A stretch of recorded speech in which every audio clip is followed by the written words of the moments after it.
Hello everyone, welcome to my channel. I am here to help you today. I know you use this video to fall asleep, so before that, like the video and subscribe to the channel. Also, where are you from and what time are you watching? Now get comfortable and relax. Case 1. She was used to being in the spotlight. Millions knew her name. Her image was instantly recognizable, and her life played out for the world to see. To some, she was an inspiration. To others, an object of admiration or envy. But no one truly knew her. No one saw what was hidden behind the perfect picture. Mercedes Moore lived in a world where fame brought opportunities, but also risks. Among her followers were not just fans, but those who believed they had a right to her attention. One of them was convinced he knew her better than anyone. One of them decided their meeting was inevitable. Now her phone was silent. Messages remained unread. From the outside, everything looked the same, but inside, a nightmare was unfolding. Janae Gagné was born in 1987 in Los Angeles to Mark and Janetta Gagné. Her parents were known for their discipline and structure, traits shaped by their military background. They met while serving in the armed forces, but after getting married, they decided to leave that life behind and focus on building a business. Their ultimate goal was to open a restaurant, which later became their life's work. Janae was the eldest child, and in time, she became the older sister to two younger girls. She maintained a warm and trusting relationship with them. Her parents raised their daughters in an environment of discipline, but without excessive strictness. They instilled a sense of responsibility, while also encouraging independence and initiative. This approach shaped Janae's entrepreneurial mindset from a young age. From early childhood, she was energetic, curious, and had an easy way with people. Her outgoing nature kept her in the center of attention, and her natural charm and confidence made her popular among her peers. She was persistent. Once she set her mind on something, she wouldn't stop until she achieved it. At 12, Janae found a way to earn her own money. She set up a small makeshift studio for braiding hair in the garage of her family's home. At first, her clients were just friends and classmates, but soon word spread through the neighborhood. Before long, women lined up in the evenings, eager to get her signature braids. This small business gave Janae her first taste of financial independence, but her carefree childhood came to an abrupt end when she turned 14. Her parents decided to separate, and the divorce was anything but smooth. Conflicts and arguments followed, leaving a lasting impact on Janae. In the end, her father moved to Texas, a decision that shook her to her core. She remained in Los Angeles with her mother and sisters, but now her life was split between two worlds. Part of her time was spent with her mother, the other with her father, regularly traveling back and forth between states. This period had a profound impact on her personality. She became more short-tempered, withdrawn, and sharp in her responses. Her school performance declined, and tensions with her mother escalated. To her parents, it seemed like typical teenage rebellion, but in reality, Janae was struggling to cope with the breakdown of her family. Over time, the strain in her relationship with her parents began to ease. As she grew older, Janae was able to accept the situation and establish a new dynamic with both her mother and father. Gradually, she regained her balance, rekindled her energetic spirit, and once again earned the respect and admiration of those around her. By the time she graduated high school, Janae was determined to be successful in life, though she hadn't yet figured out exactly how. She completed her education with solid grades and enrolled in college, planning to pursue a career in dentistry. But fate had something else in store for her. After high school, Janae entered college with the goal of becoming a dental assistant. At the time, she saw it as a stable and reliable career path that would allow her to support herself and build a secure future. However, just a few months into her studies, she realized it wasn't the right fit. The coursework felt dry and uninspiring, and the idea of working in the field long-term no longer seemed appealing. Ultimately, Janae made a difficult decision. She dropped out of college despite her parents' objections. Her choice came as a shock to them. They had hoped their eldest daughter would follow a traditional career path, securing stability and success in a conventional way. It was during this time that Janae met a young man, and their relationship progressed quickly. He suggested they move to Las Vegas, assuring her that the city offered more opportunities for them to build an independent life and achieve financial freedom. Excited by the prospect of a fresh start, she agreed. Relocating to a new city turned out to be a major challenge. Las Vegas, a place that never sleeps, was filled with possibilities, but also demanded financial security and a clear survival strategy. Without a degree or work experience, finding a reliable source of income was no easy task. Janae explored different options, but most offered low pay and grueling hours with little room for advancement. One day, through acquaintances, she learned about an opportunity to work at a nightclub. What caught her attention was the potential to earn significantly more than in traditional jobs that didn't require a college degree. Despite her initial doubts and hesitations, her difficult financial situation pushed Janae to give it a try. Her first few shifts weren't easy. She wasn't sure if this line of work suited her, and she felt uncomfortable and uncertain. However, she quickly realized that her earnings outweighed her concerns. On average, she was making around $5,000 a week, enough to cover rent, enjoy a comfortable lifestyle, and even start saving. Over time, her perspective on the industry shifted. What had initially seemed like a temporary solution gradually became an intentional career move. She started to see that working in the entertainment industry wasn't just about making money. It was also a way to build valuable connections. Many club patrons were wealthy individuals, celebrities from the music and sports industries, and successful entrepreneurs. Janae observed how other women in her field used their work as a stepping stone to bigger opportunities. However, her family reacted negatively to her decision. When her parents found out what she was doing, it caused tension and disappointment. They couldn't accept the fact that Janae had turned away from a traditional career path in favor of a profession they viewed as questionable. Disagreements on the topic led to frequent conflicts, straining their relationship. Her family tried to convince her to return to a more stable and socially accepted career. But Janae stood by her decision. She emphasized that she was making a conscious choice, was happy with her life, and was earning well. But that wasn't enough for her parents. In their eyes, their daughter had given up a promising future in favor of an easy but unrespected source of income. Over time, the pressure from her family lessened. They realized that Janae was firm in her choices and had no intention of changing her lifestyle. However, the gap in how they viewed her career remained unresolved. For Janae, this period was a turning point. She had gained financial independence and confidence in herself, allowing her to shape her future on her own terms. Now she had access to opportunities she never had before, marking the beginning of her rise to broader recognition. While working in the entertainment industry, Janae understood that in order to advance, she needed to create a striking and memorable image. It was during this time that she came up with the stage name, Mercedes Moore. The new name had to sound bold, command attention, and set her apart from others. The experience she gained in her early nightclub jobs helped her develop a strategy for building her personal brand. She focused on working in venues that attracted a wealthier clientele, where the pay was higher and the networking opportunities were greater. Gradually, she began receiving invitations to exclusive establishments in Las Vegas. These high-end clubs were known for their elite atmosphere, often frequented by well-known public figures. Working in these exclusive venues opened new doors for Janae. She started meeting wealthy and influential people, and soon received invitations to private events. Over time, her social circle expanded to include well-known public figures. These connections helped her realize that she could use her appearance, lifestyle, and network to attract a larger audience. She saw the potential of social media as a tool for self-promotion and personal branding. Janae began actively growing her online presence, focusing primarily on Instagram, while also utilizing Snapchat and Twitter. Instagram proved to be the ideal platform for showcasing her image and lifestyle. Her popularity skyrocketed. Followers were captivated by her looks, luxurious lifestyle, and connections to celebrities. As time went on, Janae started appearing in the stories and posts of well-known personalities, further boosting her audience. Before long, her Instagram account reached 3 million followers. She had now become a recognizable figure in the influencer world. This new status allowed her to generate income through brand collaborations, sponsorships, and promotions that aligned with her image. This phase of her life marked a major transition. Janae was no longer just a woman working in the entertainment industry. She had become a media personality, someone people followed, talked about, and watched closely. As her social media fame continued to grow, Mercedes Moore started thinking about how to turn her massive following into a stable source of income. Sponsored content brought in money, but relying on platform algorithms and advertiser demands came with limitations.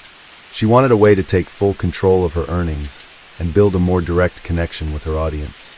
During this time, she took notice of OnlyFans, a platform that allowed content creators to sell exclusive material to subscribers for a monthly fee. Mercedes saw how many models and influencers were achieving financial success on the site and decided to give it a try. After setting up her account, she immediately started promoting it to her followers. Those interested in exclusive content flocked to her page, and within a short period, her subscriber count skyrocketed. In just a few months, she had thousands of paying followers and her earnings exceeded all expectations. Unlike brand deals that depended on outside companies, OnlyFans provided Janae with a stable and predictable income. She was no longer tied to late-night shifts at clubs and could work on her own terms. Financial independence allowed her to make decisions that once seemed out of reach. As her earnings grew, Janae was able to completely step away from the entertainment industry. Her primary source of income was now online. She created content, managed her social media presence, and built her personal brand. Leaving the club scene was a conscious and significant decision for her. She no longer wanted to depend on clients, rigid schedules, or the demands of a nightlife-driven career. This newfound stability also had a positive impact on her personal life. Around this time, she began a relationship with a man who was not involved in show business or the entertainment world.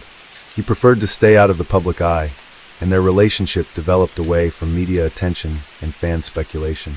Those close to Mercedes noted that she seemed calmer and more self-assured. She could now afford to live in a private, upscale community, travel freely, and pursue projects that genuinely excited her. She had plans to launch her own clothing line and expand her personal brand. On the surface, this chapter of her life appeared to be her most successful. Financial independence, personal happiness, and a thriving social media career. However, as her popularity grew, so did unforeseen dangers that she had underestimated.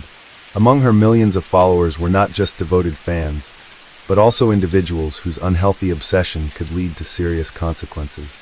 The first warning signs came when personal details started appearing in the comments under her posts. Strangers mentioned neighborhoods where she lived and listed places she frequently visited. At first, it seemed like a coincidence, but soon, things spiraled out of control. One user went as far as publicly posting her home address. This quickly became a serious problem. Soon after, messages containing threats, inappropriate requests, and persistent demands for meetings began flooding her inbox. And then, strangers started showing up at her house. Some arrived with gifts, hoping to get her attention. Others simply stood outside her gates, waiting for a glimpse of her. In some instances, people even rang her doorbell, asking to be let in. Initially, she dismissed these incidents as isolated events, but the situation kept escalating. Unknown individuals began lurking near her residence, waiting by her parking area, and following her movements. She started noticing the same cars parked nearby at different times of the day. Her lifestyle changed. She started going out less and became more cautious with her social media posts. Janae no longer tagged her location, avoided showing details of her home's interior, and took extra steps to prevent anyone from figuring out where she lived. The sense of security she once had was gone. Now, every knock at the door made her anxious, and unexpected noises put her on edge. At some point, Janae realized she couldn't continue living this way. She made the decision to move to a gated community in Houston. It seemed like the safest option. Secured entry, surveillance cameras, and on-site security. Her new home was supposed to be her sanctuary, a place where no one could reach her without permission. It felt like this step would finally put an end to the unwanted attention. But even the highest fences couldn't protect her from what was about to happen. While Mercedes Moore was enjoying her success, someone was watching her from a distance. Someone she had never met and didn't even know existed. His name was Kevin Accordo. He lived in Florida, led what seemed to be a normal life, had no criminal history, held a job, and appeared to be just like millions of other people. But at some point, something in his mind shifted. Kevin became obsessed with Mercedes. He followed her every move through social media. Each new photo, every post, only deepened his fixation. She had no idea who he was just another follower among millions. But to him, she was the center of his world. Over time, his obsession turned into an unhealthy fixation. Kevin convinced himself that there was a special connection between them, even though they had never interacted. He studied her updates, analyzed her lifestyle, took note of the places she visited, and paid close attention to the people in her circle. At some point, watching from a distance was no longer enough. He decided he had to meet her. Kevin started looking for ways to find out where Mercedes lived, even though she was careful not to share her exact location. Small details in her posts gave him clues. He examined the backgrounds of her photos, compared interior elements to real estate listings, and combed through comments from followers, all in an attempt to pinpoint her address. The turning point came with one of her final posts. In the picture, a small detail, her front door, was visible. That was all Kevin needed. From this image, he was able to pinpoint the neighborhood, and when a follower casually mentioned the name of the residential complex, he had his answer. Now he knew exactly where to find her.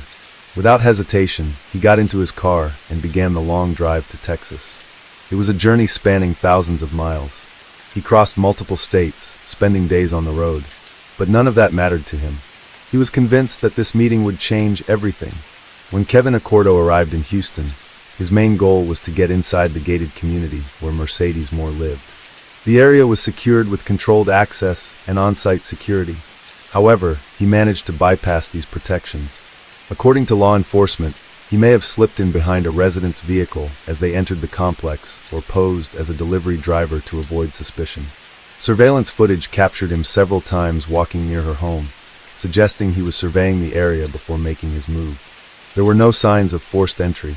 The windows remained intact, the door was undamaged, leading investigators to believe that he may have waited for Mercedes at the entrance and forced his way in as she opened the door. Another possibility was that he had learned of a scheduled package delivery and used it as an excuse to get her to open up. Once he was inside, the situation took a deadly turn. The attack was swift and violent. The evidence suggested that Mercedes fought back with everything she had.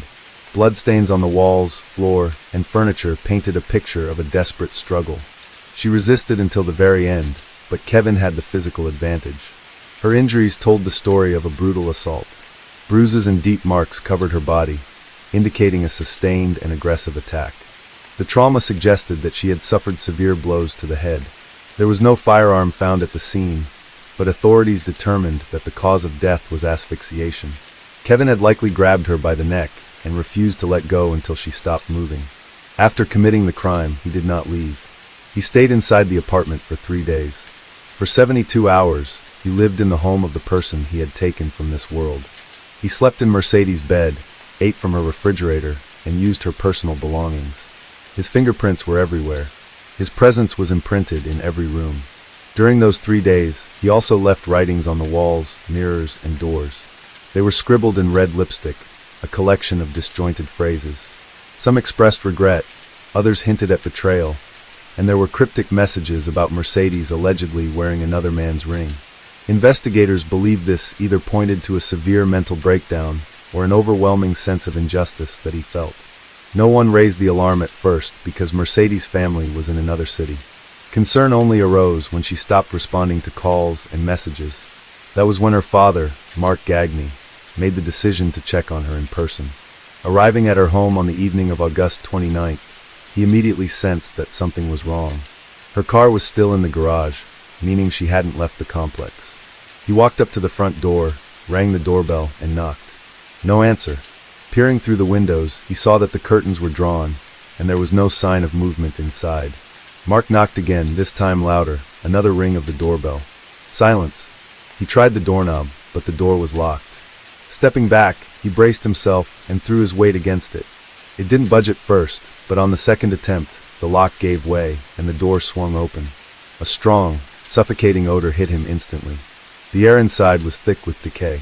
His stomach turned, but he forced himself to step inside. That's when his eyes locked onto the staircase. At the bottom, sprawled on the floor, was his daughter. Mark froze. Mercedes was lying face down, her body positioned unnaturally.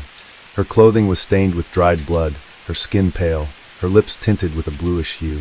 Mark couldn't move, couldn't look away. Time itself seemed to stop. Then, suddenly, a dull noise came from upstairs.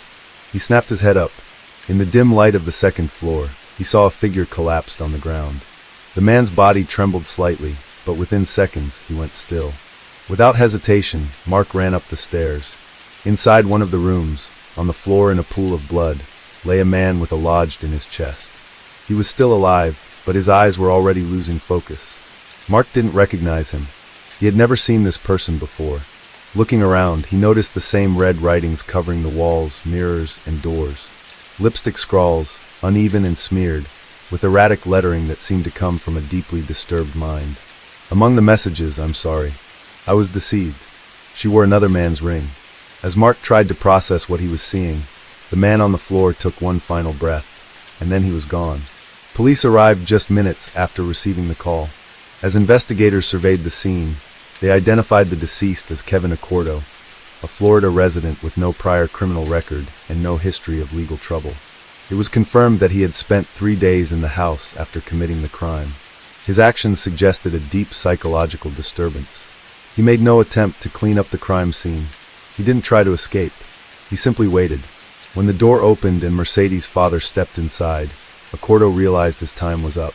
Knowing there was no way out, he grabbed a knife and inflicted a fatal wound to his own chest. Paramedics attempted to save him, but he passed away on the spot. The investigation confirmed that Kevin had never met Mercedes. They weren't acquaintances, had never spoken, and had no personal connection.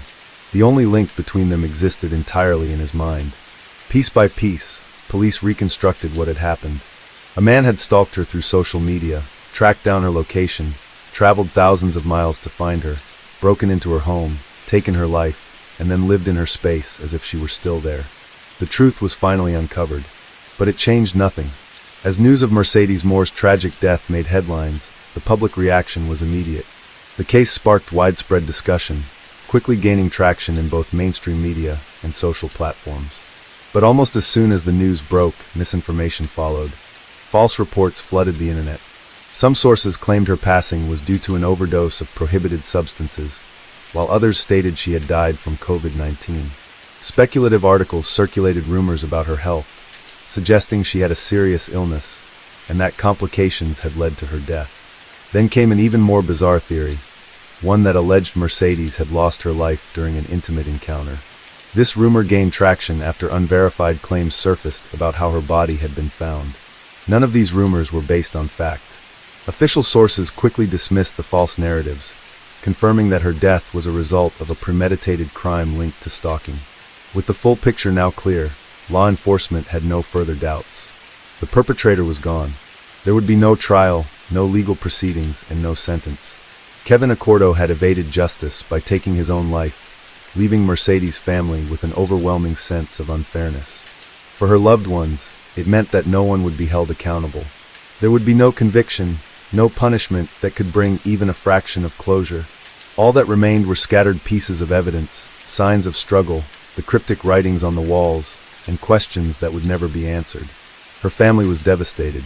Mark Gagne, her father, was the first to see her lifeless body. The trauma of that moment never left him. He spoke openly about how his mind constantly replayed that night, walking into his daughter's home and finding her gone. Her younger sisters lost more than a sibling. They lost their guiding figure, the person they looked up to. Her mother struggled to cope, crushed by the weight of what had happened. Despite their grief, the family made a decision. They would do everything they could to keep Mercedes' memory alive. Her father took to the media, speaking out about the dangers of stalking and the need for influencers to take their safety seriously.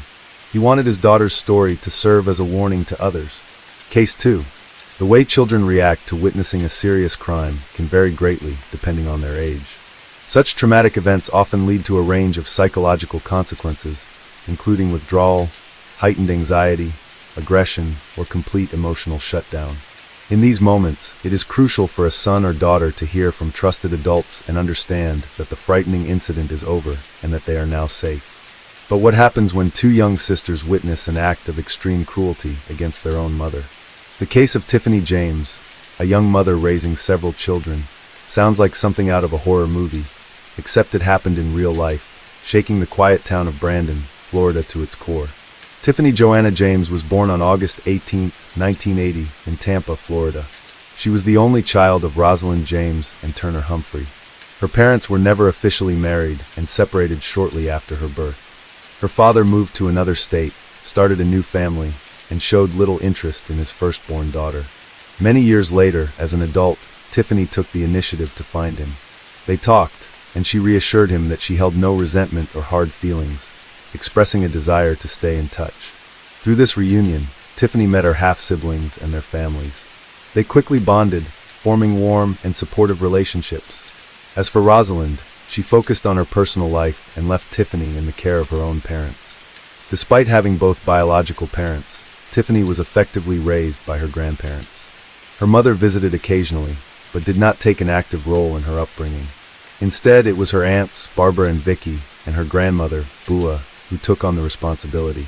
They made sure Tiffany attended preschool and school, encouraged her achievements, and supported her in every way possible. Tiffany was a bright student with a passion for literature and a natural, creative flair. She dreamed of opening her own beauty salon one day, aiming to become the best in the industry in her city. She was social, well-liked, and effortlessly stylish. With her striking looks and confidence, she always drew attention, and young men found her irresistible. During high school, Tiffany began dating a boy named Derek Andrews. He was just a year older than her, but at the time, both believed their love would last forever. In her senior year, Tiffany became pregnant. On July 26, 1998, she gave birth to their first child, a baby boy they named Derek Jr. Her plans for college had to be put on hold as she devoted herself fully to motherhood. Derek Sr. worked odd jobs to support the family, while the James family stepped in to help the young parents as much as they could. In August 2002, 4-year-old Derek Jr. became a big brother. The couple welcomed another son, naming him Darren after his paternal grandfather. By this time, Tiffany and Derek Sr. were living together in a small rented apartment. Money was always tight, but they remained hopeful for the future and dreamed of building a stable life together. However, a couple of years later, their romantic feelings faded, and they decided to part ways amicably. The boys remained with Tiffany, while Derek Sr. provided support and made an effort to spend as much time with them as possible. He eventually started a new relationship, but remained actively involved in his sons' lives, determined to be the best father he could be for Derek Jr. and Darren. Now a single mother with 2 young sons, Tiffany started thinking seriously about her future. She wanted a career that would allow her to provide for her family independently. Having never pursued further education after high school, she was eager to change that. She enrolled in a medical college, hoping to become a cosmetic specialist. Her ultimate goal was to open her own practice, or even an entire clinic, where she could turn her passion into a successful business. While studying, Tiffany moved back into her grandparents' home, since managing both tuition and rent was too much of a financial burden. Her family also stepped in to help care for her sons whenever she was at work or in class. After completing her education, the young mother secured a job at a prestigious private clinic, working as an assistant to a well-known doctor. She was earning a steady income and steadily advancing in her career. For a while, it seemed like everything was finally falling into place. However, Tiffany deeply missed having a strong, supportive partner, someone she could rely on during tough times. In early 2007, Tiffany met a man named Daryl Williams by chance. He was 14 years older than her and already had 3 grown children from a previous relationship. Despite the significant age difference, it didn't stand in the way of their romance. If anything, Tiffany saw him as a mature and reliable man who was truly ready for a committed relationship. Their relationship progressed quickly, and before long, 27-year-old Tiffany found out she was pregnant again. The news came as a complete surprise to both of them. Nevertheless, they were happy, and Daryl immediately proposed. Tiffany gladly accepted, but there was another unexpected twist. During a routine checkup, she discovered she was expecting twins.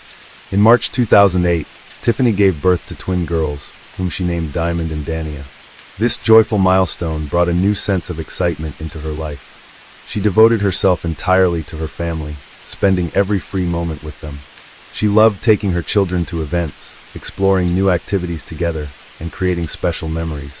Tiffany also had a passion for dressing up her daughters, often styling them in coordinating outfits that made them look like they had stepped straight out of a fashion magazine. Her older sons were active in sports, participating in baseball, track, and swimming, while the twins were enrolled in dance classes and rhythmic gymnastics from an early age. As the years passed, the children grew, but Tiffany and Daryl never officially married. Over time, their relationship began to unravel. They drifted apart and struggled to understand each other. Tiffany soon realized that Daryl was not the person she had once believed him to be. Their relationship finally came to an end when she discovered that he had been unfaithful. Without hesitation, she packed up, took her children, and left. After separating from Daryl, Tiffany moved with her family to the peaceful town of Brandon, Florida.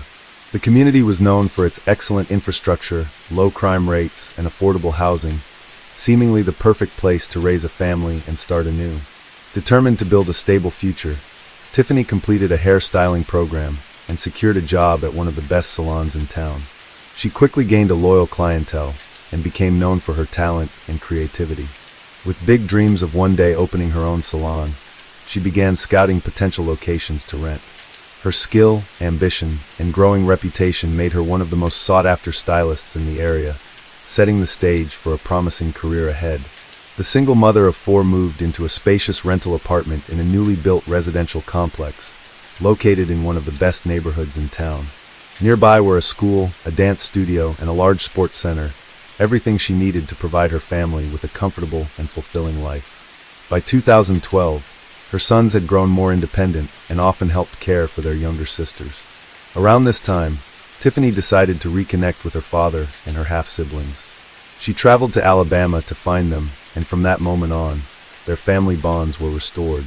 They kept in touch regularly, visited each other for holidays, and their children quickly became close. Life was coming together. Her finances had stabilized, she was surrounded by loved ones, and she felt secure in the future. Yet despite all of this, Tiffany, a young, ambitious, and attractive woman, longed for romance.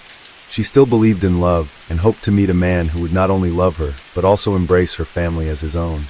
A man with whom she could build a strong, happy home. In 2014, Tiffany launched her own small business, which she was successfully growing. That same year, at 34 years old, she reconnected with a man named Ben, someone she had known in her youth but hadn't seen in nearly 15 years. Their unexpected meeting at a shopping mall marked the beginning of something special, though at first they kept their relationship private. Ben was also a single parent, recently settled in Brandon with his 2 young children. At first, he and Tiffany met as friends, sharing coffee and deep conversations, but when he finally confessed his feelings for her, Tiffany felt like the happiest woman in the world and admitted she felt the same. Their relationship blossomed, and their families fully supported their union. Tiffany was on cloud 9, eager to cherish this new happiness without rushing things. She kept their romance low-key, sharing details only with her closest friends and family. She didn't post pictures of them together on social media, but she was gradually preparing for a big change. They had decided to move in together and create a home as one family. On October 1st, 2015, Tiffany shared a mysterious yet romantic post on her personal social media page. It was a photo of 2 intertwined hands, one male, one female, both wearing wedding bands, with a Bible in the background. The caption read simply, "Yes." With this post, she hinted at her engagement, but chose to keep her fiancé's identity a secret for now. Tiffany and her family always went all out for Halloween. She and the kids planned their costumes in advance, carved pumpkins into glowing lanterns, and then ventured out to collect treats from their neighbors. By this time, Derek and Darren were old enough to celebrate the holiday with their friends, while the younger twins, Diamond and Dania, still enjoyed trick-or-treating with their mom.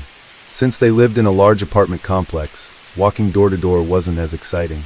Instead, they headed to a nearby neighborhood filled with single-family homes, where Halloween decorations turned the streets into a festive wonderland. Families dressed in costumes roamed from house to house, and generous homeowners stocked up on candy to ensure no one left empty-handed. It was supposed to be a fun and carefree night, but no one could have predicted what was about to unfold. That evening, a local woman was home alone, settling in to watch a horror movie to match the spooky atmosphere of the holiday. Outside, the streets were quiet. Most families had already returned home for the night, and she wasn't expecting any more trick-or-treaters. Around 9 p.m., she dozed off on the couch with the television still on, when a sudden, thunderous noise jolted her awake. It sounded like an explosion. At that very moment, her front door, which she had forgotten to lock, swung open. Alarmed, she quickly got up to close it, but what she saw on her doorstep froze her in place. Standing in the doorway was a figure dressed entirely in black, wearing a hockey mask, just like the one from the Friday the 13th horror movie franchise. But instead of wielding a machete, this person was holding a shotgun. For a brief second, it felt like she had stepped into the middle of a movie set or some elaborate Halloween prank. She stood there in shock, uncertain of what to do next.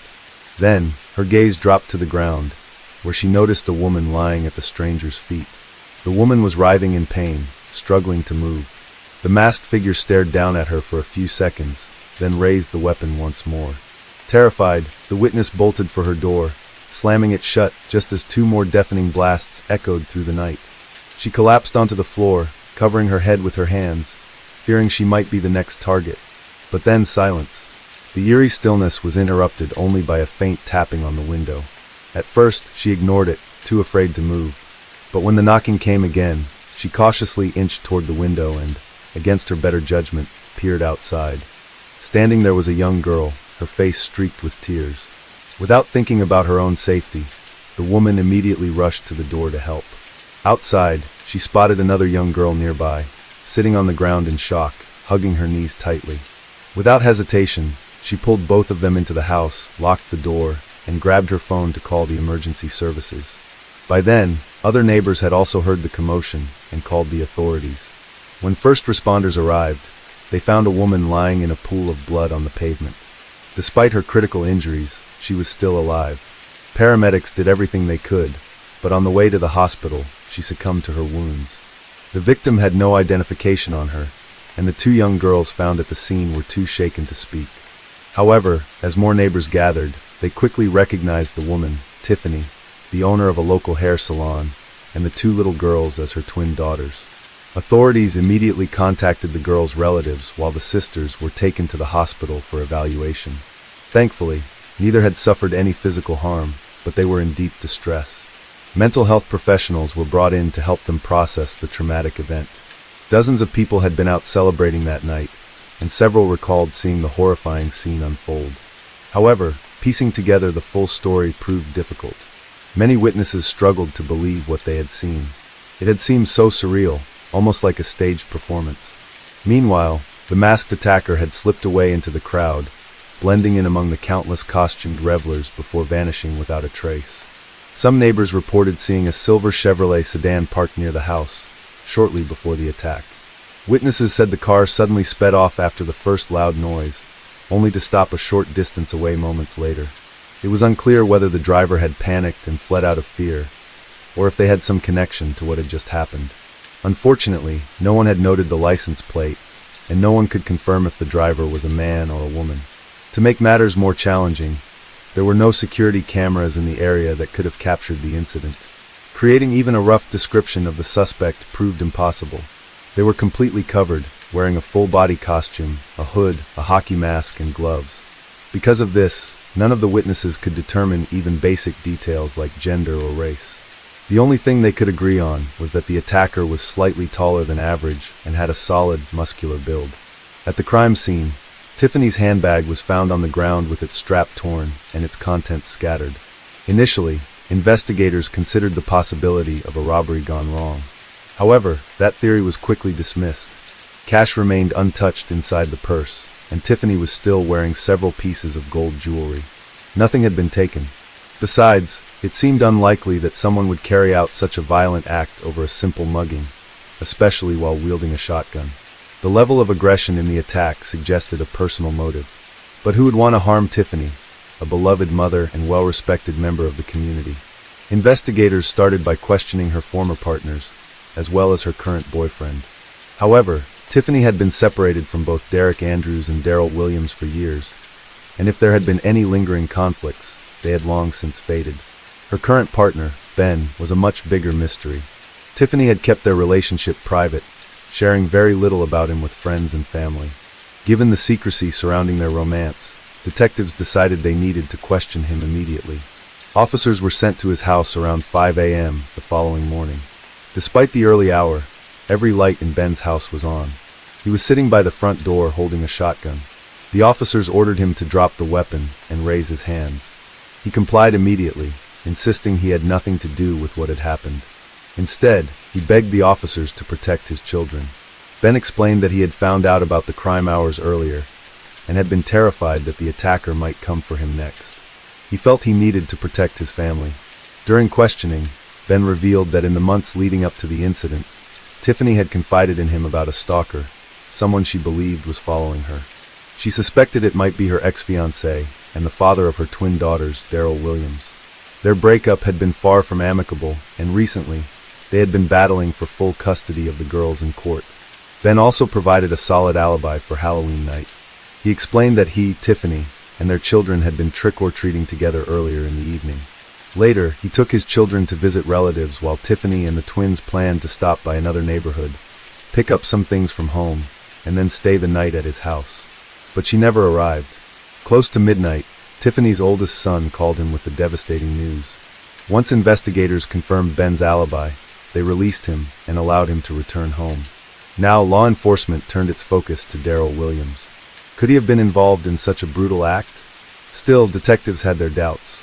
Could he really have done something so extreme in front of his own daughters, leaving them with a psychological wound they'd carry for life? On November 1st, officers went to Daryl Williams' last known address, only to find that he no longer lived there. Instead, they were met by his adult daughter, who explained that her father had moved in with his new girlfriend on the other side of town about 6 months earlier. When she was informed of Tiffany's tragic fate, she was visibly shaken. The news had clearly left her in shock. His daughter revealed troubling details about her father's short temper and controlling nature. Daryl was known to be domineering and would become enraged when things didn't go his way. He also had a deep fascination with firearms and in fact owned a shotgun.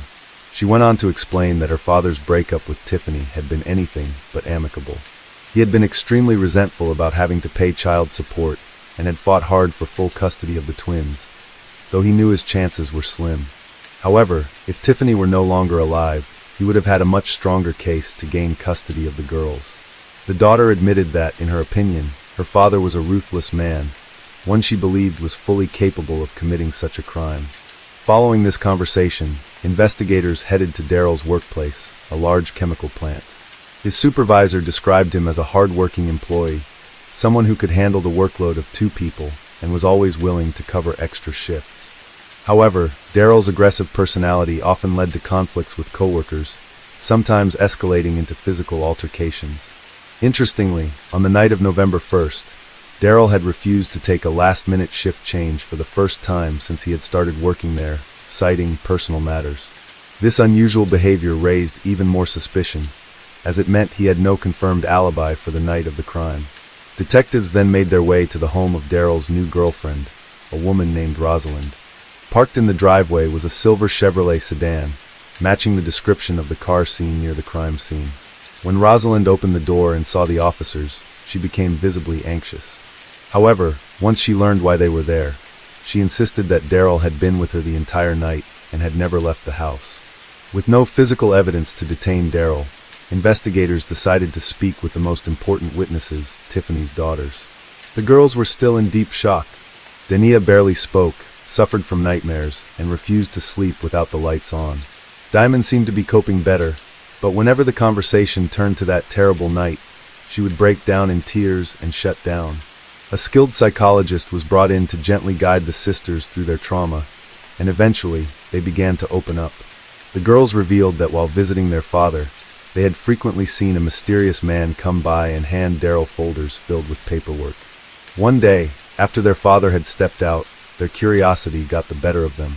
They peeked inside the folders and were stunned to find photographs of their home, their mother in different locations around town, and even pictures of Ben's house.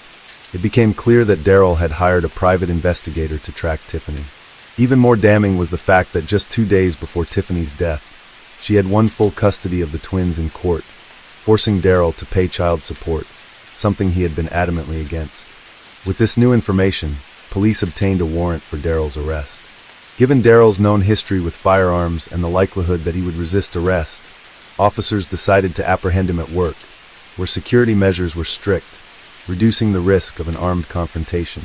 When the officers arrived, Daryl was visibly stunned. He didn't resist, silently allowing them to place him in handcuffs. His only request was to speak with a lawyer. Initially, both he and Rosalind denied any involvement. However, when investigators checked their phone records, GPS data revealed that both had been near the crime scene that night. The first to break was Rosalind. In exchange for a reduced sentence, she agreed to testify against Daryl. According to her, she hadn't known exactly what he planned to do. She had simply driven him to the location and waited in the car. When the first loud noise rang out, Rosalind panicked and hit the gas, but after a few seconds she slowed down. allowing Daryl to jump into the car before they sped away.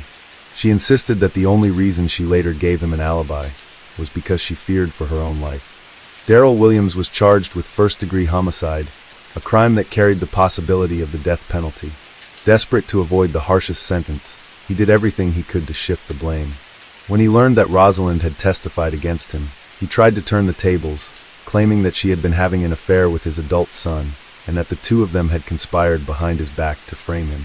In other words, he was willing to accuse his own son of a serious crime just to save himself. Fortunately, investigators quickly debunked his story. A thorough review of evidence confirmed that his son had absolutely no involvement in the events of that night. With no other options left, Daryl eventually agreed to a plea deal to avoid the death penalty. In April 2017, at the age of 49, he was found guilty and sentenced to 50 years in prison. He would not be eligible for parole for at least 25 years. Makes a difference. Case 3. Human life is a precious gift, something that can never be bought or restored. Unfortunately, the true weight of this realization often comes with age. Yet some people see life as something they can put a price on, taking it without hesitation in pursuit of quick and reckless gain. The story of a young girl named Sofia Martinez sent shockwaves through the quiet city of El Paso, and soon after, the entire nation. She went to a party and then vanished without a trace.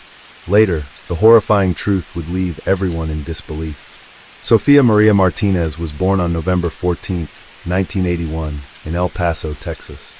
She was the family of Juan and Lourdes Martinez. Her parents had immigrated to the United States from Mexico in the late 1970s, searching for a better life. They worked multiple jobs to provide their daughters with everything they needed. Sofia was raised alongside her two sisters, older sister Dulcinea and younger sister Marianne. The girls were always close, forming a strong bond from an early age. When Sofia turned 12, tensions in the family became apparent, and in 1995, her parents divorced. The sisters stayed with their mother, who later remarried a successful man named Iladio Lucio, and had 2 sons with him. Juan also started a new family shortly after, and over time, his contact with his daughters from his first marriage became less frequent. Sofia never held resentment toward her father, and she formed a wonderful relationship with her stepfather. She grew up to be kind, outgoing, and compassionate, often helping her mother with the younger children and becoming a true support system for them. She shared a deep bond with her younger sister, and they were best friends. At 15, Martinez started working part-time as a sales associate at a local mall, saving up a considerable amount of money over the years. She had always dreamed of owning a car, specifically a bright red sports Pontiac.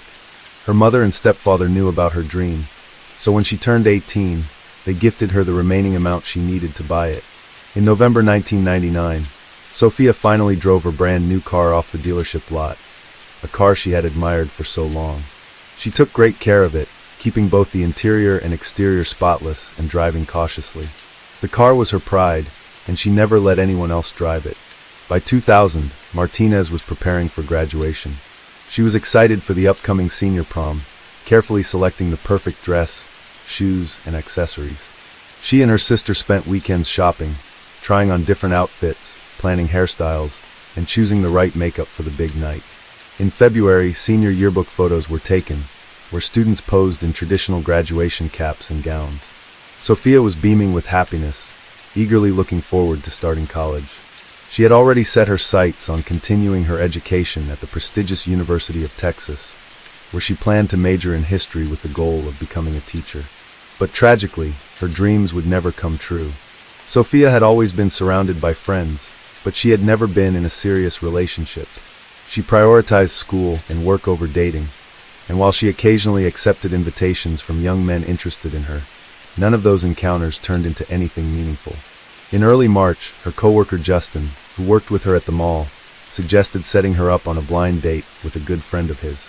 After some hesitation, she agreed, and they scheduled the date for the evening of Friday, March 10th. They chose a popular nightclub in town, one of the few venues that allowed entry to those 18 and older, unlike most places that required patrons to be 21. On the evening of March 10, 2010, Sofia rushed home after school, eager to get ready for her blind date. She tried on at least 10 different outfits, stepping out each time to hear her family's opinions. In the end, they all agreed that she looked best in a bright red evening dress. It flattered her figure while remaining elegant and not overly revealing. She applied makeup, styled her hair into soft curls, slipped on a pair of heels, and grabbed a small clutch bag. The final touch was her favorite perfume, a scent she absolutely loved. By 10 o'clock, she was fully ready. She stepped into the living room in full glam, giving one last twirl to show off her look.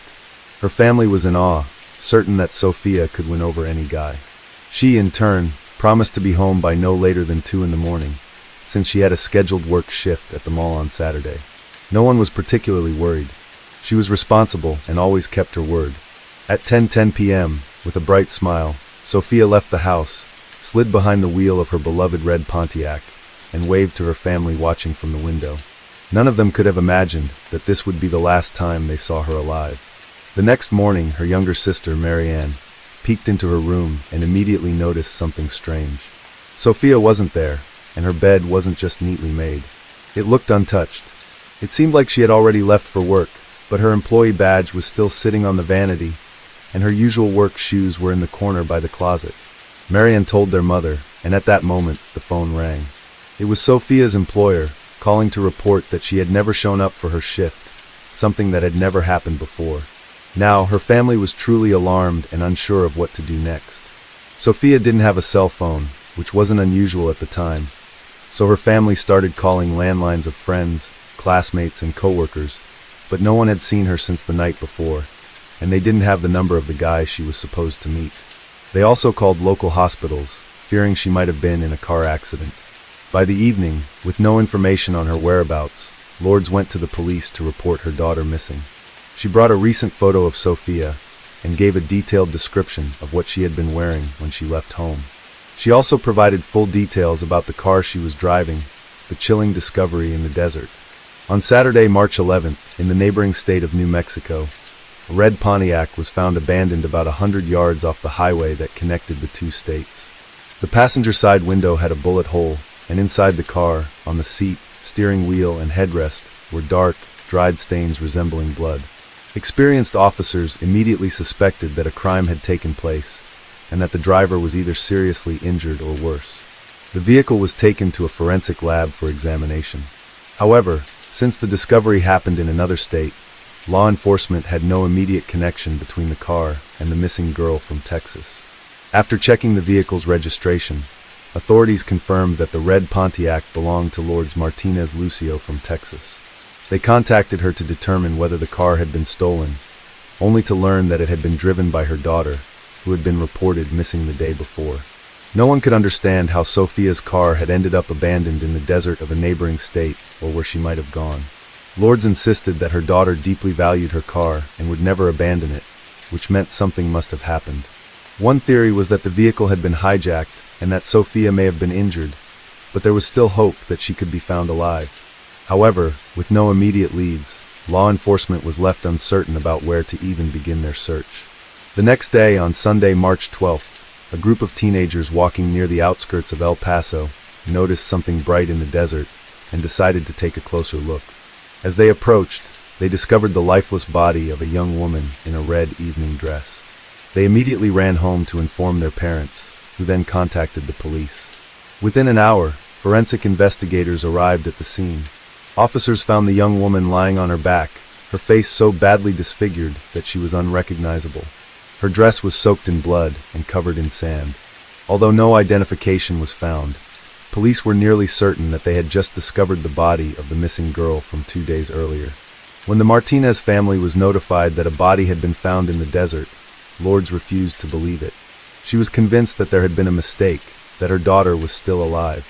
But all doubts vanished when detectives showed her a photograph that had been recovered from the victim's bra, a picture of Sophia holding her youngest brother. Sophia was known to carry photos of her younger siblings in her wallet, but in her final moments, she had placed one close to her heart. Autopsy results and search for evidence. The autopsy revealed that the cause of death was multiple gunshot wounds to the head. She had been shot 5 times in the face, with one bullet passing through and later being recovered from the sand at the crime scene. The extent of the injuries left her with no chance of survival. In addition to the gunshot wounds, the body showed clear signs of a struggle, severe bruising, and further evidence of physical aggression. The inner surfaces of her thighs were covered in abrasions and bruises, and forensic examination confirmed internal injuries consistent with an assault. DNA analysis also uncovered biological evidence. Defensive wounds on her hands indicated that she had fought desperately for her life, but she had been overpowered. None of her personal belongings were found with her, except for the photograph tucked inside her clothing.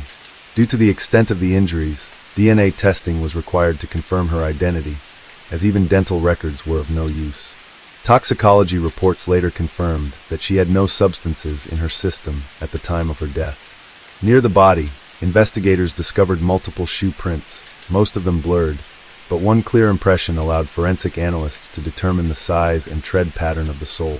Inside the car, authorities found no fingerprints except those belonging to Sophia herself. Her purse was also recovered from the vehicle, but her license, keys, and cash had been taken by the perpetrator. The Martinez family was advised to change their door locks and install a security system, as Sophia's killer had access to her home address from her identification and possessed her keys. Her loved ones followed the recommendations, but they lived in fear, knowing that the person responsible for her death could still be out there and might target someone else. DNA samples obtained from the biological evidence left behind by the attacker were uploaded into the National Criminal Database, but no matches were found. This suggested that the perpetrator had no prior record, making the investigation even more challenging. Authorities also considered the possibility that the suspect was a transient offender, someone who had illegally crossed the border from Mexico, committed the crime, and then fled back, making it even harder to track him down. The first suspects and a crucial lead when investigators learned that Sophia had gone on a blind date the night she disappeared. Arranged by a coworker, they immediately sought to question both men involved. Since her family didn't have their contact information, officers went to her workplace at the mall. Justin, the coworker who had set up the date, was on shift that day and agreed to go to the station for questioning. The second man, Marcus, was also brought in for an interview. He explained that he agreed to meet Sophia at the club, but that she never showed up. The two men had waited for her until around midnight before leaving. Justin only found out that Sophia had gone missing the next day when she didn't show up for work.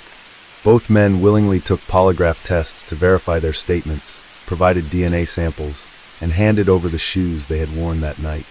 The results showed no connection to the crime. Their alibis were solid, as dozens of people had seen them at the club.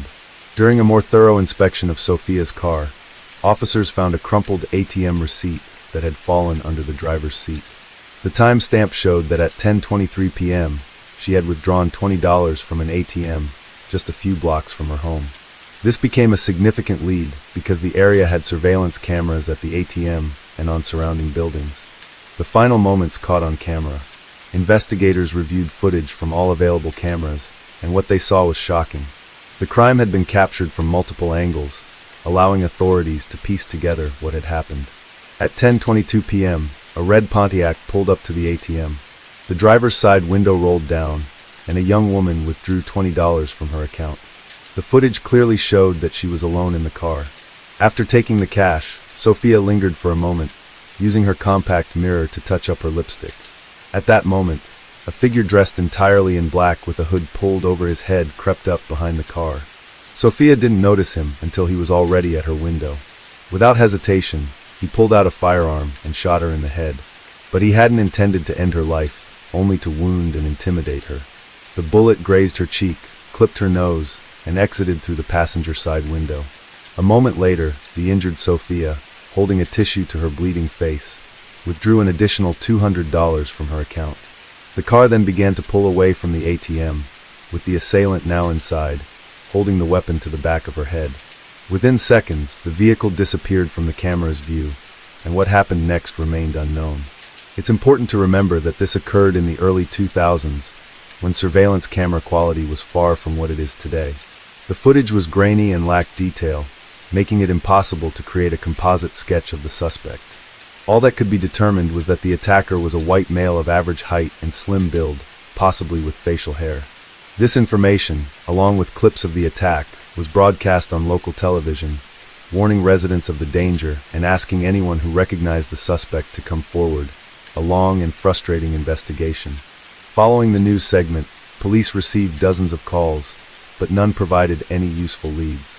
As time passed, the investigation stalled, no new evidence emerged, and authorities were left with more questions than answers. At the end of March, a man contacted the police, stating that he had found a driver's license near the location where Sophia's body had been discovered 2 weeks earlier. The document belonged to a local woman, and authorities feared she might have met the same fate. However, upon reaching out to her, they found that she was safe and unharmed. When officers arrived at her home, she explained that her purse had been stolen earlier that month at a shopping mall, the same mall where Sophia had worked. Investigators speculated that the perpetrator might have been stalking potential victims before attacking, and shared this information with the media to warn other women. However, the very next day, a young man turned himself in, admitting that he was the one who had stolen the purse. After seeing the news report, he panicked, fearing that police would connect him to a crime he hadn't committed. He voluntarily provided a DNA sample and was ruled out as a suspect in Sophia's case. By July 2000, the investigation had reached a standstill. In an effort to generate new leads, authorities offered a $10,000 reward for any information leading to the killer's capture. Soon after, the Martinez family launched a fundraising campaign to increase the amount. Their efforts were supported not only by friends and concerned citizens, but also by local organizations. By August, the reward had grown to $55,000. Despite these efforts, 6 months had passed since the tragedy, and no new leads had emerged. Even a feature on America's Most Wanted failed to produce any significant breakthroughs, a sudden twist, and the first real lead.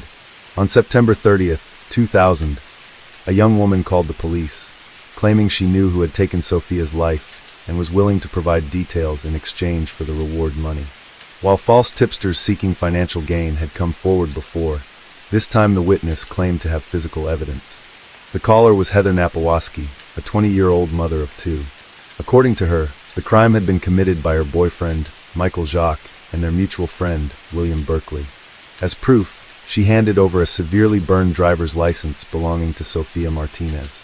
Heather stated that she had been too afraid to speak out earlier, fearing retaliation, but with Michael recently incarcerated and no way to support her children, she had decided to come forward, both to help the investigation and to secure the reward. Heather told detectives that in early March she had been hospitalized due to kidney complications. At the time, William was temporarily staying with her and Michael. All three were unemployed and struggling financially. On March 10th, William visited the hospital and pulled Michael aside for a private conversation.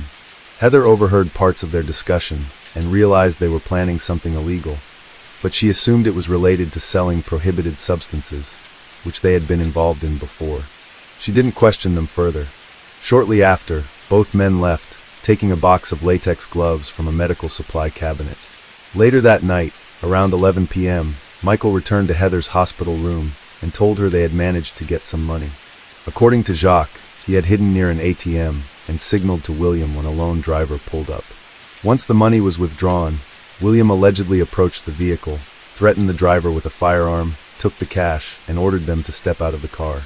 He then got behind the wheel and drove off. Even at this point, detectives knew this version of events didn't align with the actual crime, but for now they let Heather continue her story. After midnight, a nurse entered the hospital room and told Michael that someone was waiting for him downstairs.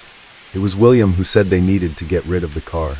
The two men left in separate vehicles, drove to the neighboring state, abandoned the Pontiac in the desert, and then returned home in Jacques' car. A day later, Heather was discharged from the hospital.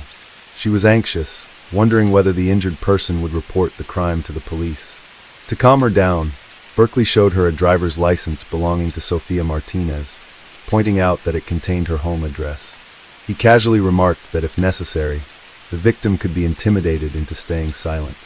Then, without hesitation, he tossed the license into a smoldering grill and watched indifferently as it melted before heading off to bed. A few days later, when Heather saw the news report about Sophia's case, everything clicked. She immediately recognized Berkeley on the ATM surveillance footage. She also realized why he had suddenly changed his appearance, shaving off his beard and cutting his hair down to the scalp. When she confronted Michael about his involvement, he ordered her to stay quiet. Heather retrieved the burned license from the grill and kept it hidden. She also noticed that Michael had a set of car keys with a Pontiac logo keychain, though she didn't know what became of them.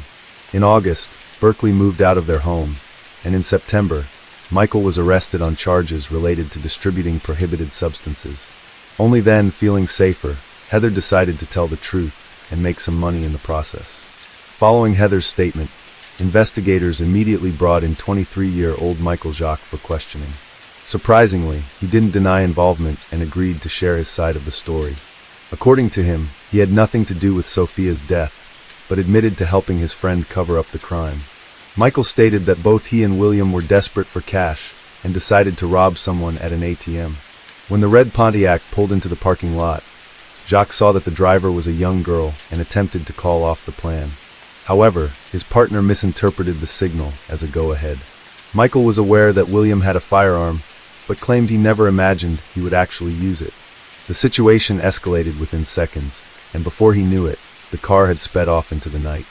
He waited for about half an hour, but when William didn't return, he went back to the hospital to be with Heather. He insisted that he had no idea what had happened to Sophia after that, and denied knowing about the assault and the killing. However, he admitted to helping dispose of the car. He later learned more details, but chose not to turn his friend in, knowing he would also face consequences. One of the key pieces of evidence, a set of car keys, was later found on the roof of Jacques' house, exactly where he had thrown them.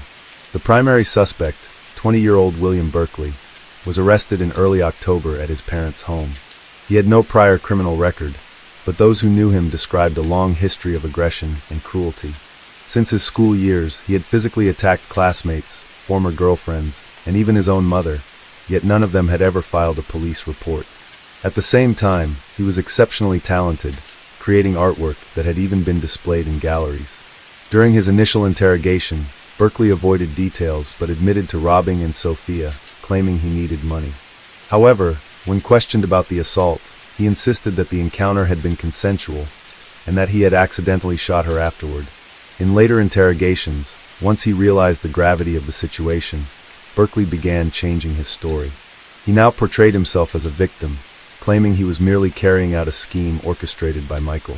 According to him, it was Jacques who had chosen the car, assuming that the owner of a Pontiac would have a sizable amount of money in her account. However, to their disappointment, Sophia only had $220, an amount that, in their eyes, became the price of her life.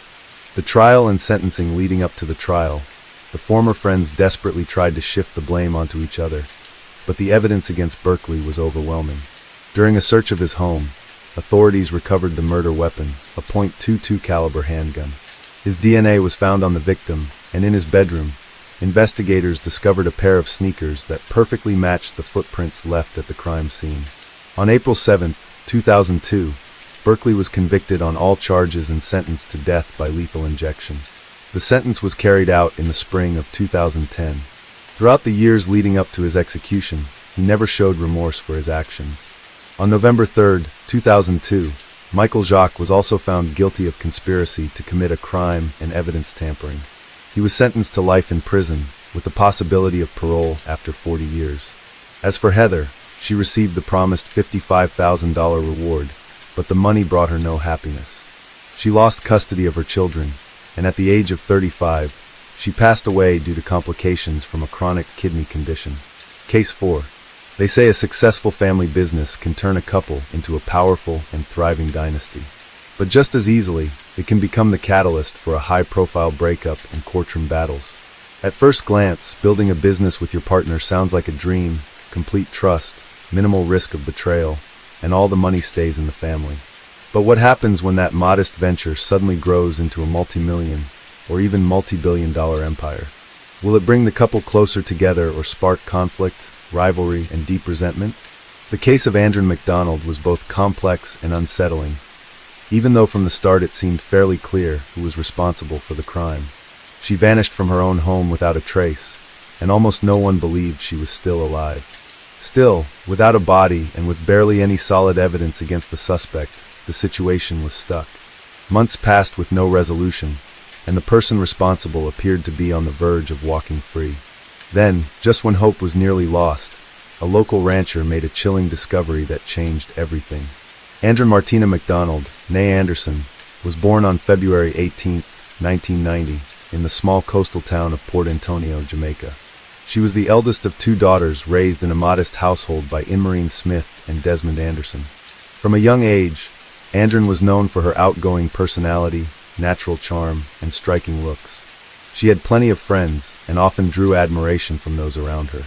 While still in high school, Andren became close with a young man named Andre MacDonald. He was 10 years older than her, and like Andren, was born and raised in Jamaica. Andre Austin MacDonald was born on December 22, 1981.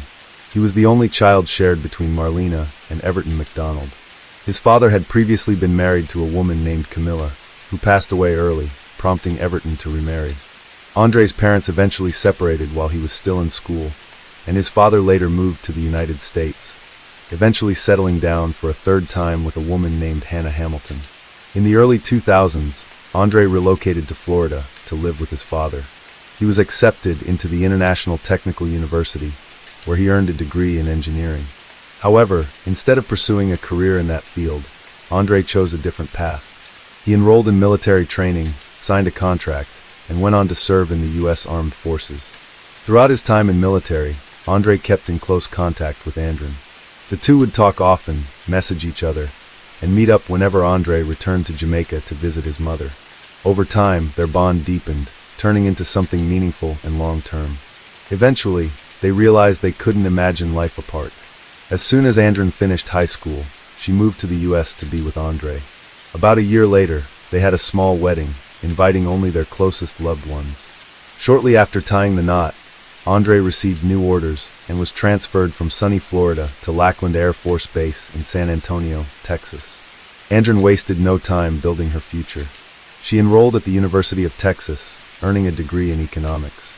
In 2013, the couple welcomed a daughter they named Elena. Around the same time, they ventured into the business world, opening their first assisted living facility. Their idea quickly gained traction. Before long, they launched a second facility in another city. Within just a few years, their growing network of care homes was bringing in a significant income. Andre was still committed to his military duties and frequently traveled across the country on assignments. Meanwhile, Andren took the lead in managing the day-to-day operations of their multi-million-dollar business. The couple purchased a beautiful home with a pool in a high-end neighborhood in Behar County, owned multiple luxury vehicles, and had plans to expand their business into neighboring states. In 2016, following the passing of her father, Andren brought her mother over from Jamaica. Her mom moved into the couple's home, helping around the house and looking after Elena when both parents were busy. A few years later, the couple purchased her a small but comfortable house nearby, along with a personal vehicle as a gift. By early 2019, 37-year-old Andre, who held the rank of major in the U.S. Air Force, decided to transition into the reserves. He wanted to remain in San Antonio, spend more time with his family, and take a more active role in their growing business to ease the workload on Andren. Their enterprise was booming. Their network of assisted living facilities had expanded across the state and was valued at close to $1 billion. From the outside, the MacDonalds appeared to have it all. They were successful, wealthy, raising their bright and beloved daughter, and managing a thriving business. But behind the curtain of prosperity, tensions had been building, problems that most people had no idea about. On Friday, March 1st, 2019, 29-year-old Andren didn't show up to work. Her phone was off, was extremely out of character. Her assistant and best friend, Caroline Goner, quickly became concerned. After several failed attempts to reach Andren, Caroline and two other coworkers decided to go to the MacDonald residence to make sure everything was okay. Caroline knocked on the door for a long time, but no one answered. Refusing to leave without answers, she decided to walk around the house to check the property. That's when she spotted something alarming in the backyard, a burnt area with a zipper partially visible in the ashes. It looked like someone had been burning clothes, but who would do that? And why? Nothing else seemed immediately suspicious from the outside. When Caroline tugged on the back door, she found it unlocked and cautiously stepped inside. She called out loudly for both Andren and Andre, but got no reply. The house was quiet, almost as if the couple had simply stepped out. But something didn't feel right. In the bathroom, she noticed strange streaks on the light switch that looked like dried blood.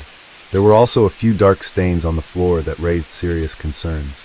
Caroline captured everything she saw on her phone and called local authorities to report what she had found. Officers quickly arrived and began searching the house. What they discovered only deepened their concerns. The carpet in the master bedroom had been thoroughly scrubbed with what seemed like a large amount of industrial-strength cleaner, the sharp chemical odors still lingering in the air. There were faint, cleaned-up blood spots on the floor and another smear on the doorframe. Detectives suspected the home could be the scene of a serious crime, but the limited traces of blood left room for hope that Andrin might still be alive. Andre wasn't answering his phone, and no one knew where he was. The whereabouts of 6-year-old Elena were also unclear at first, but authorities soon confirmed she was safe, staying at her paternal grandmother's house. All 3 vehicles owned by the couple were accounted for. 2 were parked outside, and the third, a Chevrolet Malibu, was in the garage. It was this car that piqued the officers' interest. It was covered in dust, as if it had recently traveled along dirt roads, and small gravel particles were lodged in the tires. There were no obvious signs of damage or visible blood, but the vehicle's condition was suspicious. While investigators were still going over the house, the man of the house, Andre, suddenly showed up at the front door. He looked visibly anxious and shaken, seemingly confused about why law enforcement was on his property. When asked where he had been and what had happened, Andre claimed he had spent the entire night searching for his wife. He listed several hospitals. He said he had visited to check if Andrin had been admitted. A follow-up confirmed that Andre had indeed stopped by the medical facilities he mentioned, but not until the following morning. Moreover, at one of the hospitals, when the front desk staff mentioned that someone with the last name McDonald had been checked in, Andre reportedly turned pale, began stepping back, and quickly walked away, without staying to find out that it was just someone with the same surname. From the start, his behavior raised concerns. Officers decided to bring him in for questioning to hear his version of events. Andre told them he and Andrin had gotten into a domestic dispute, after which he left the house to cool off. When he returned, she was gone. He said he tried calling her several times, and when he got no response, he took their daughter to his mother's home and continued searching for Andrin. Tracking his movements proved difficult. His phone had been switched off since the previous evening and remained off until his return. When questioned about why his phone was off, Andre suddenly changed his tone and said he wouldn't answer any more questions without a lawyer. By that point, it was clear to investigators that something wasn't adding up. But with no solid evidence yet, they had no choice but to release him after the initial interview. He was issued a travel restriction order and placed under discreet surveillance, along with his residence. Despite being under watch, Andre managed to slip away from authorities for nearly 12 hours. It was later discovered that earlier that same day, he had made a string of troubling purchases at various hardware stores. He paid in cash for items including a shovel, large heavy-duty trash bags, a small hatchet, work gloves, duct tape, and fire starter fluid. Andre appeared to be trying to avoid leaving a trail, keeping his phone off and making purchases without using a credit card. Still, law enforcement was able to track him down via security camera footage from those stores. Meanwhile, forensic testing confirmed that the blood traces found in the home belonged to Andrin. With suspicions growing stronger, police decided to detain Andre for further questioning and obtained a warrant to conduct a more thorough search of the home, including the seizure and review of all digital devices. During the time he had briefly vanished, Andre had returned home, but didn't stay long. He quickly left again, unaware that officers were now trailing him. He made a stop at a gun shop, where he purchased a large-caliber handgun and a significant amount of ammunition. He paid in cash again, but just as unexpectedly, after completing the transaction, he turned around and walked out, leaving the firearm and ammunition sitting on the store counter. The man appeared completely detached, his eyes vacant, his movements erratic, as if he'd lost all grip on reality. But seasoned officers weren't convinced. To them, it looked more like an act, a calculated attempt to come off as mentally unstable, potentially laying the groundwork for a future defense. Former military officer Andre was arrested just as he exited the store. He didn't resist. This time, formal charges were filed against him, and during a physical inspection, investigators noticed fresh scratches on his hands and forearms, marks that looked like they had been made by fingernails. Andre failed to provide a clear explanation, though everyone present understood the likely cause: struggle. Nearly 48 hours had passed since Andre was last seen. Given the growing body of circumstantial evidence, it was becoming increasingly difficult to believe she might still be alive. A massive search effort was launched, involving law enforcement, volunteers, and hundreds of concerned citizens. Teams combed through the surrounding areas in and around San Antonio, focusing especially on the rural regions of Bexar County, hoping to find anything that could help move the case forward. Unfortunately, nothing useful turned up, not in the fields, not in the wooded areas, and not in the urban zones. Even a full review of the digital devices seized from the home, including a phone and tablet, yielded no promising leads. But when investigators conducted a second, more detailed search of the vehicles and garage, the case took a dramatic turn. First, they found newly purchased tools and supplies that matched items Andre had bought at various hardware stores. Then, inside the trunk of a Porsche Macan, Andre's car, they discovered an old hammer wrapped in plastic. It had strange, dark stains on it, and several long strands of hair stuck to its head. Forensic analysis confirmed that the hammer bore blood and tissue matching Andre's DNA. The strands of hair were hers too. However, the handle had been wiped clean, no fingerprints. When confronted, Andre denied ever seeing the hammer before and claimed someone must have planted it in his car. Despite the mounting evidence, Andre posted bail, which had been set at $500,000, a sum he paid without delay, and was released shortly after. Once back home, he did not participate in the ongoing search efforts. Instead, he continued to assert the same version of events. The two had an argument he left to cool down, and when he came back, Andre was gone. According to him, he had tried to reach her afterward, sending both voice and text messages. Some of those messages, found on his phone, included emotional pleas, telling her their daughter was crying and asking her to come home. All of them were sent around midnight. After that, the phone was turned off again. The next morning, Andre dropped Elena off at his mother's house, and by his account, began searching for Andre. As the search for Andre continued with no progress, and investigators struggled to piece together what exactly had happened, detectives decided to dig deeper into the McDonald family's background. It didn't take long to uncover that the couple's picture-perfect image was just that, an image. Beneath the surface, their relationship was strained, and serious tension had been brewing for quite some time. Though they had built a thriving business together, one that was rapidly expanding and bringing in a substantial income, most of the day-to-day operations had been handled by Andre, especially while Andre was serving in the military. Back in 2016, when Andre was stationed in Alabama for 6 months, the emotional distance between them grew. Just before he was set to return, Andre messaged him, saying it would be better if they went their separate ways, and that he didn't need to come back. Upon returning home, Andre learned that during his time away, Andre had been in a relationship with a man named O'Brien, someone she had known since her early days in Jamaica. This man had a reputation as a dangerous figure in the local criminal underworld. The two reconnected during one of Andre's visits to the island, and their relationship reignited. He began traveling to Texas to visit her, and the two decided they wanted to be together. The couple filed for divorce. Under Texas law, their assets and business would have to be divided equally, a point of serious contention for both. Andre believed she deserved a larger share since she had been the one managing the operations, while Andre insisted everything was his, as he had funded the initial startup. About 6 months later, the divorce proceedings were paused. It seemed the couple had reconciled, choosing to give their marriage another try for the sake of their young daughter. But despite the outward signs of stability, tensions lingered. Caroline, Andre's closest friend, and the first to raise the alarm after her disappearance, told investigators that Andre had always been controlling and manipulative. He believed the business, the home, and even Andre herself belonged to him, reasoning that he had brought her to the U.S., helped her obtain citizenship, paid for her college education, and financed the launch of their first care facility. Not long before she vanished, Andre confided in Caroline, saying, "If anything ever happens to me, just know it was Andre." Andre had long opposed Andre's trips back to Jamaica, knowing she would meet with her former lover. This was a constant source of conflict between them, but Andre continued to make her own choices. Then, just 2 weeks before she disappeared, Andre discovered that Andre had quietly registered a new company in her name and transferred part of their shared assets into it.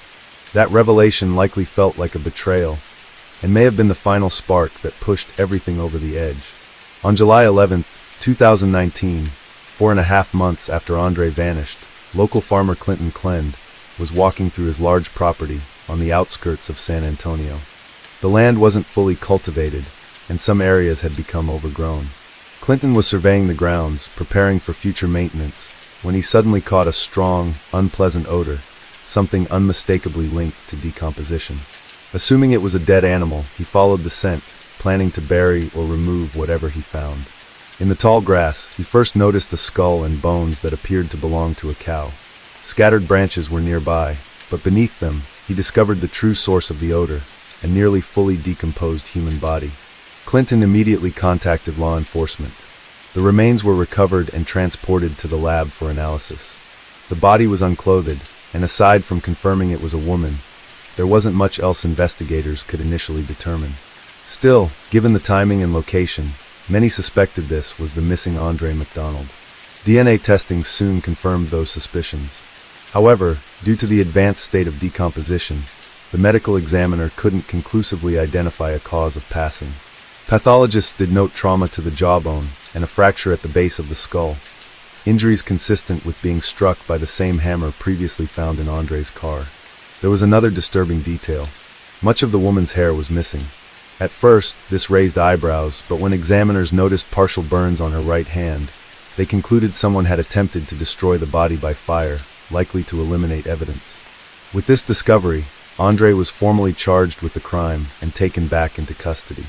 Interestingly, the area where the remains were found had already been searched multiple times by both law enforcement and volunteers.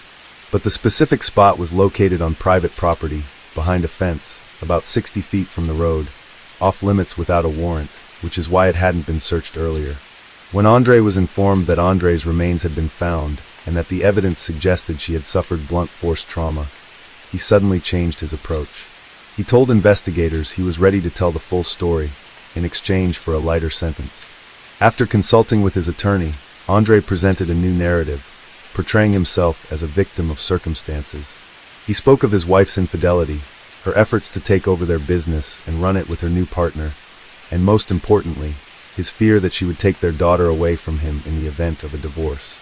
According to Andre had recently brought up the idea of ending their marriage again, and had allegedly threatened to leave him with nothing and take Elena with her.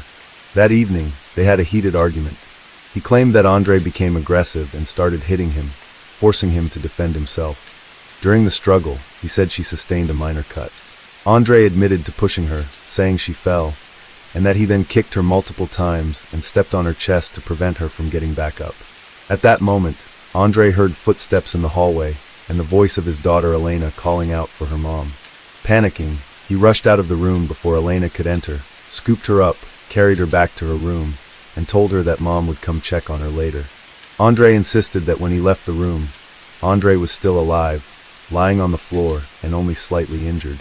However, when he returned, she was in the same spot, this time unresponsive. He believed that he may have unintentionally caused a fatal outcome by putting too much pressure on her chest during the struggle.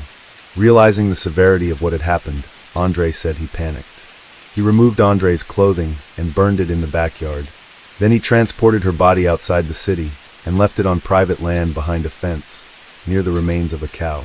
Later, he returned home and sent multiple texts to Andre's phone, pleading with her to come back, in an attempt to create the appearance that she had simply left after a disagreement. After that, he woke Elena and drove her to his mother's house, asking her to look after her granddaughter while he searched for his missing wife. To further sell the story, he visited several hospitals, pretending to look for Andre. At one point, he nearly fainted when he heard that a woman with the same last name had been admitted. By the time police brought him in for questioning the following morning, they still didn't have strong evidence linking him to a crime, so he was released. Once free, Andre began seriously contemplating how to make sure the body was never discovered. He even considered dismembering and burning it, then scattering the remains in different places. That's why he went out and bought a hatchet, a shovel, fire starter fluid, and heavy-duty plastic bags. The next day, he returned to where he had left Andre, but when the time came, he couldn't bring himself to go through with his plan. Instead, he poured flammable liquid on the body and lit a fire, but it fizzled out quickly, only burning off the hair and partially charring one of her hands. According to Andre, the failure left him in a state of complete despair. In a fit of rage, he grabbed an old hammer from his car and began striking the body before coming to his senses and stopping. He then covered the remains with branches and cow bones. When questioned about why he went to a gun store and bought a pistol and ammunition, only to abandon the items at the counter, Andre claimed he couldn't explain it. He said his mind was clouded, that he hadn't slept in nearly 2 days, and that he was no longer thinking clearly. The trial was delayed significantly due to the onset of the COVID-19 pandemic, with hearings finally beginning in January 2023. The defense team focused on portraying Andre as someone trapped by the circumstances around him. His attorneys argued that Andre and her romantic partner were allegedly conspiring to remove Andre from the picture entirely, so they wouldn't have to split assets during the divorce. Andre McDonald's detailed account of what happened to his wife could never be fully verified due to the advanced state of decomposition in which her body was found. Forensic specialists were unable to determine an exact cause of death, or even confirm whether the injuries had been inflicted while Andre was still alive, or if, as the defendant claimed, he had struck the body with a hammer after she had already passed. What was clear, however, was that for 5 months Andre had remained silent, hoping to cover up the crime and avoid responsibility. In February 2023, to the shock of many, Andre McDonald was acquitted of first-degree charges. Instead, the jury found him guilty of manslaughter and evidence tampering. He was sentenced to 25 years in prison, with the possibility of parole after 15. Full custody of Elena was awarded to her maternal grandmother. In a striking development later that same year, Andre's father, Everton McDonald, was put on trial in Jamaica for the crime of his third wife, Hannah Hamilton. Even more disturbingly, this new investigation brought attention to the suspicious death of his first wife, Camilla, an incident that had long been brushed aside. Authorities now believe that Everton may have been involved in her passing as well. If convicted, he could face life behind bars. This chilling twist raised the possibility that Andre may not have been the first in his family to commit such a serious act, suggesting a legacy of violence that spanned generations. Case 5. Scientists agree that aggressive behavior in teens isn't something they're born with or inherit. It's shaped by their surroundings, the way they're raised, and the quality of their relationships with adults. This doesn't apply to diagnosed mental health conditions, but it's crucial to remember that every person, no matter their age, needs love, support, care, and understanding. Emotional and physical mistreatment can sometimes push someone to a very dark place, even turn them into someone capable of terrifying actions. The case of the Hollowell family is unusually complex and far from typical in every way. At first glance, they seemed like an average household, nothing out of the ordinary. Their co-workers and neighbors couldn't say a bad word about them. But somehow, trouble seemed to follow them. Strange, sometimes downright disturbing. Things happened around this family. When the mother was found lifeless in their home under chilling and suspicious circumstances, attention quickly turned to her sons.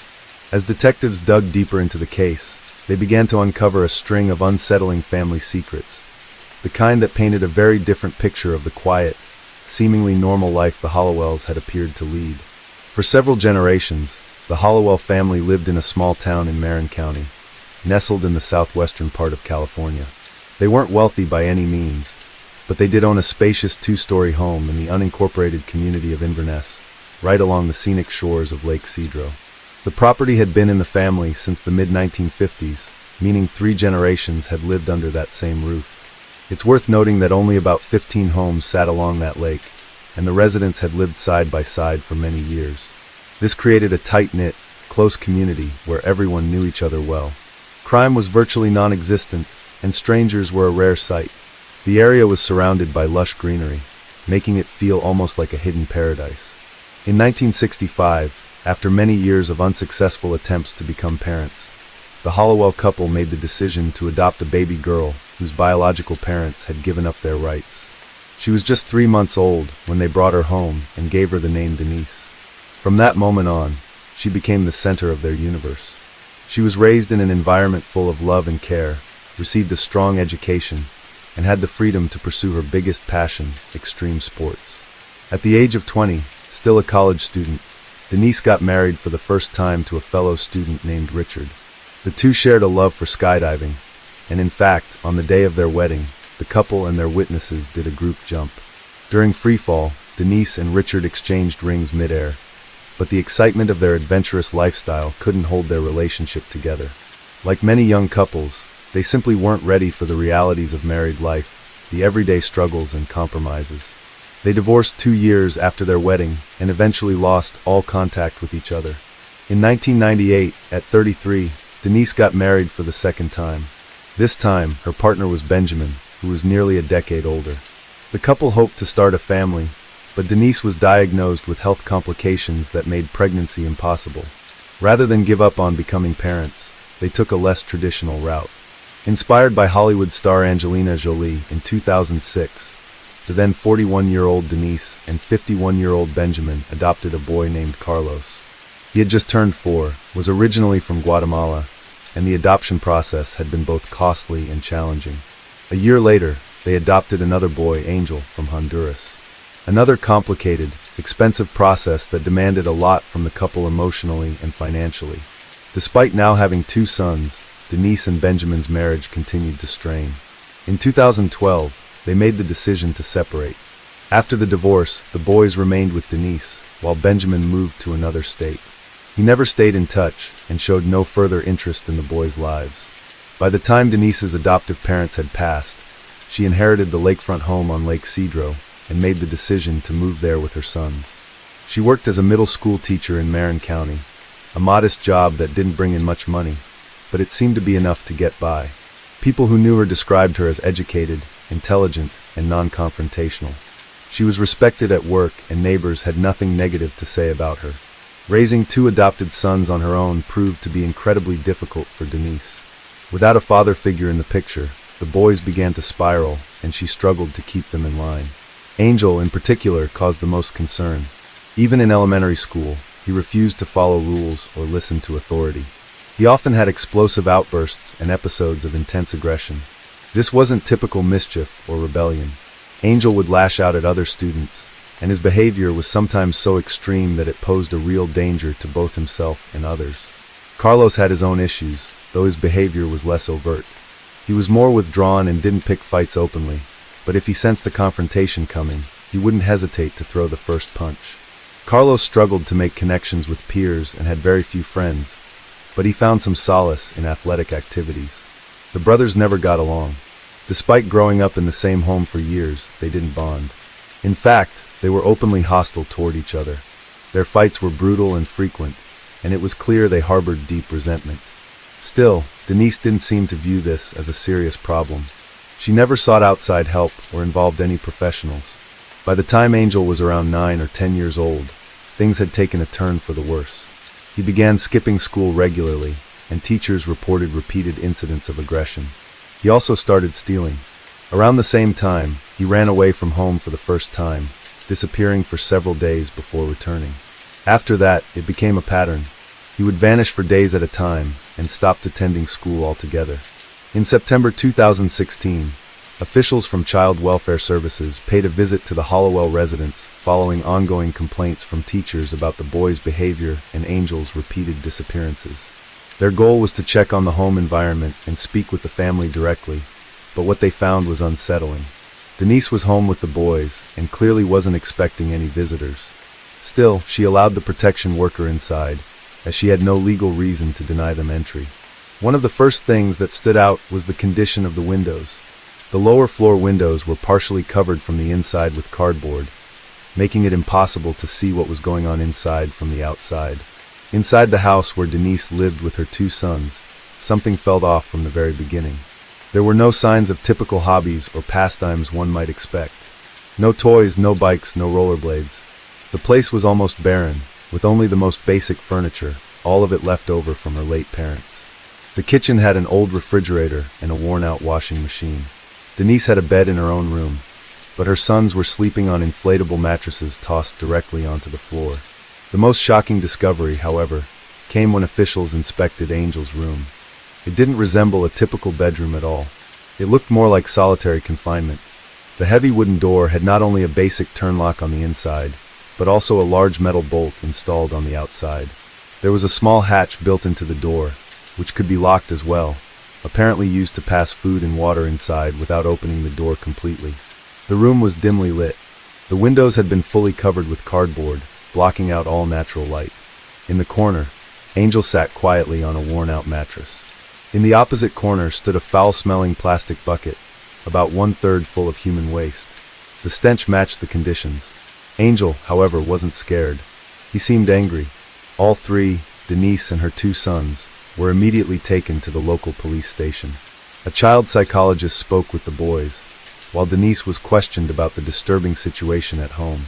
She explained that locking Angel in the room was something she did for safety reasons, to prevent the brothers from fighting and to keep the younger one from running away again.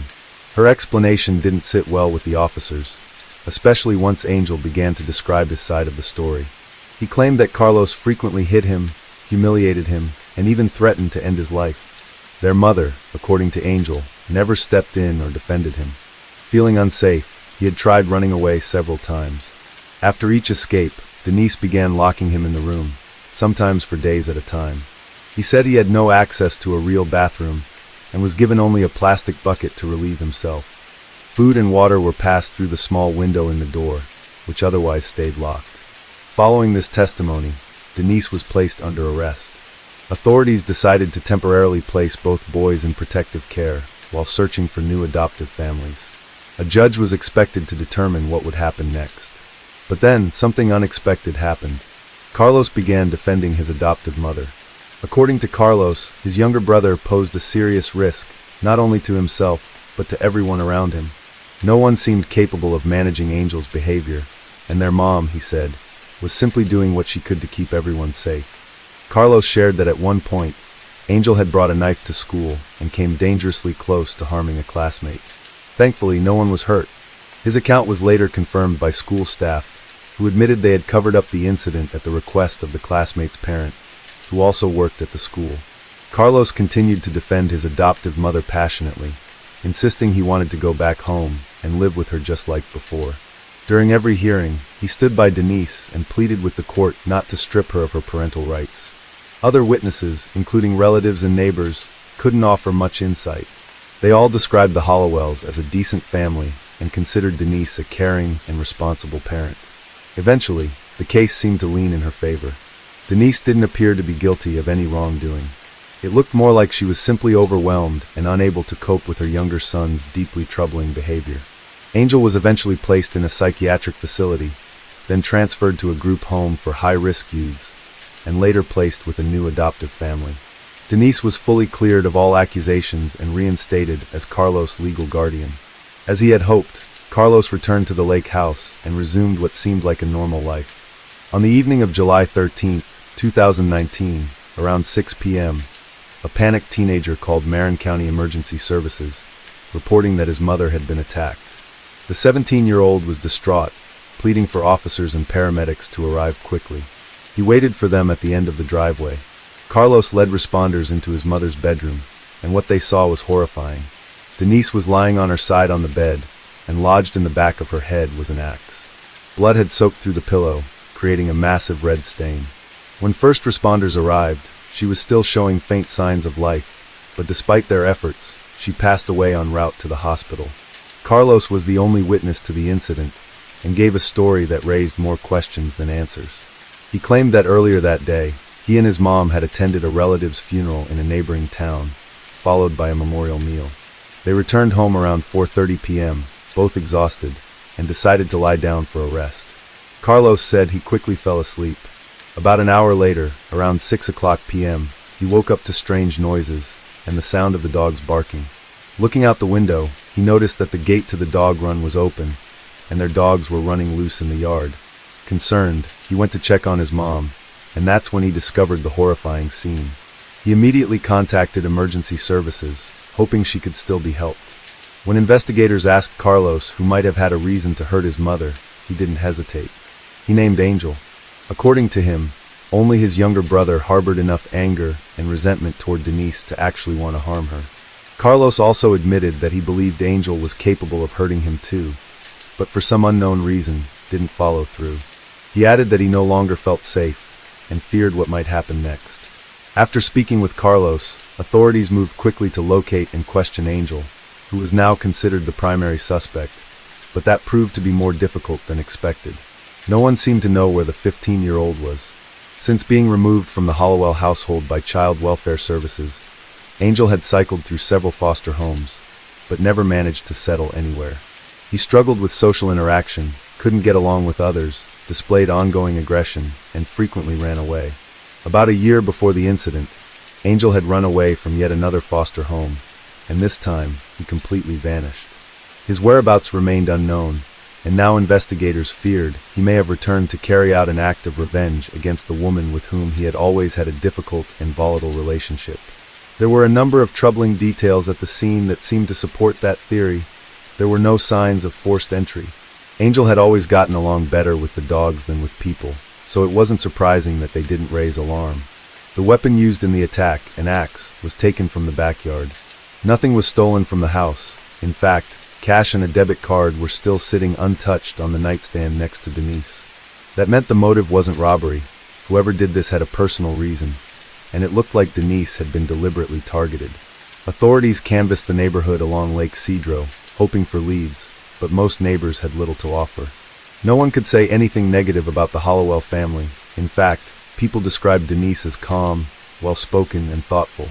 While she and the boys hadn't lived there long, her late parents had been familiar faces in the community.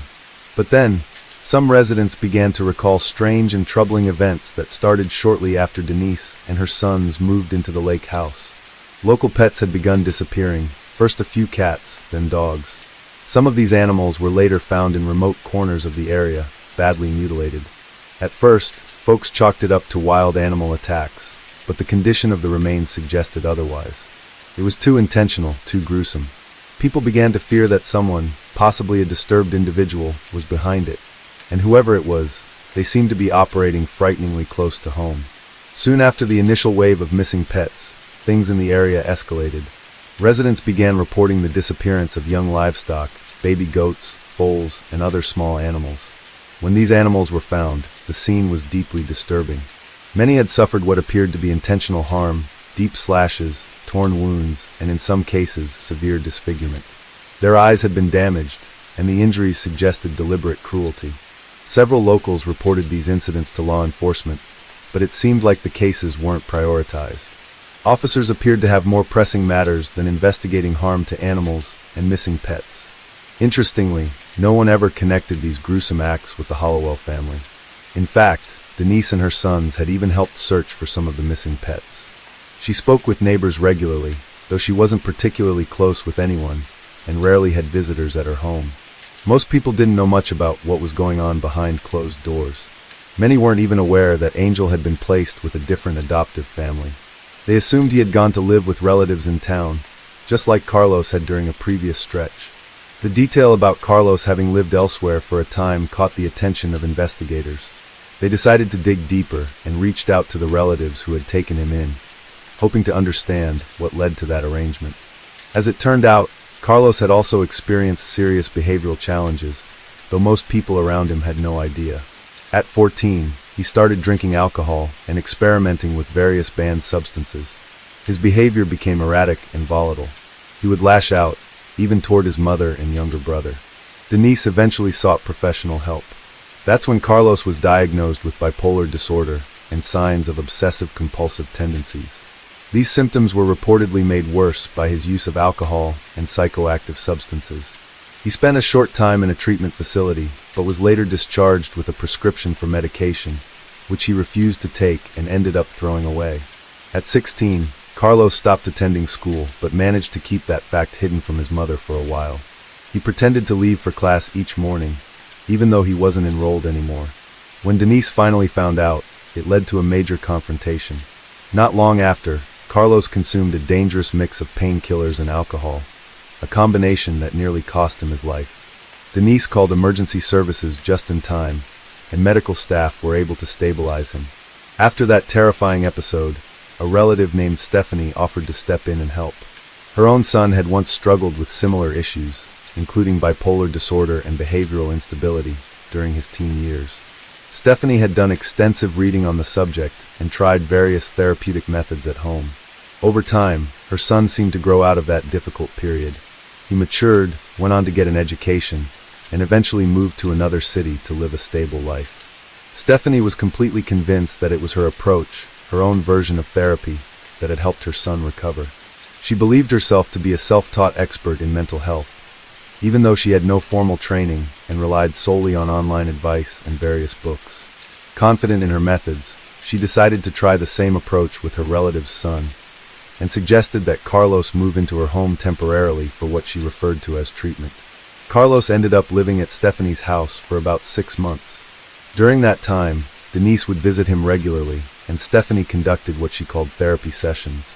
She suggested recording these sessions on tape, so they could later be reviewed and analyzed for progress. All the recordings were stored in her home, and after the tragedy involving Denise, those tapes became critical evidence. What the tapes revealed painted a deeply troubling picture of the relationship between Denise and Carlos.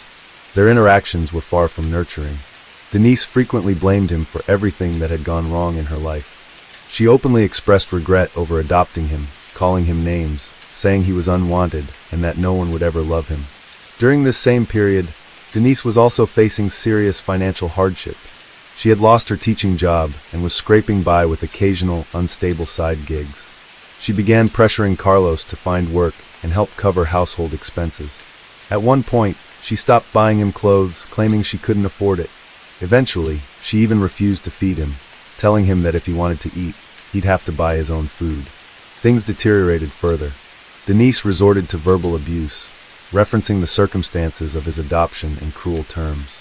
She would say things like she and her husband picked him up off the streets, and that without her, he would have already wasted away from hunger or illness in some rundown neighborhood. She made offensive, racially charged comments, reminded him of much the adoption process had cost her, and even demanded that he repay those expenses. Yet, despite all of this, about a month before the tragedy, Carlos expressed a desire to move back in with his adoptive mother. At Stephanie's suggestion, he even made a list of reasons why he wanted to return. One of the top reasons was his hope to repair the relationship. Denise, for her part, supported his goal of going to college. She believed that education was a crucial part of his future, and had promised to help with tuition costs if she could. Stephanie encouraged Denise to install surveillance cameras in several rooms of the house, specifically the areas where she and Carlos interacted most, so that Stephanie could continue monitoring the teen's behavior remotely. The idea sounded strange, but Denise agreed, partly as a precaution. It was clear she didn't fully trust Carlos, and feared that in a moment of anger, he might lose control. Interestingly, those same cameras, along with Denise's phone, mysteriously disappeared from the house. The surveillance system had been deactivated the day before the incident. Carlos claimed he had nothing to do with it. According to him, Denise handled all of that herself. As for the phone, he said he hadn't seen it, and had no idea where it might be.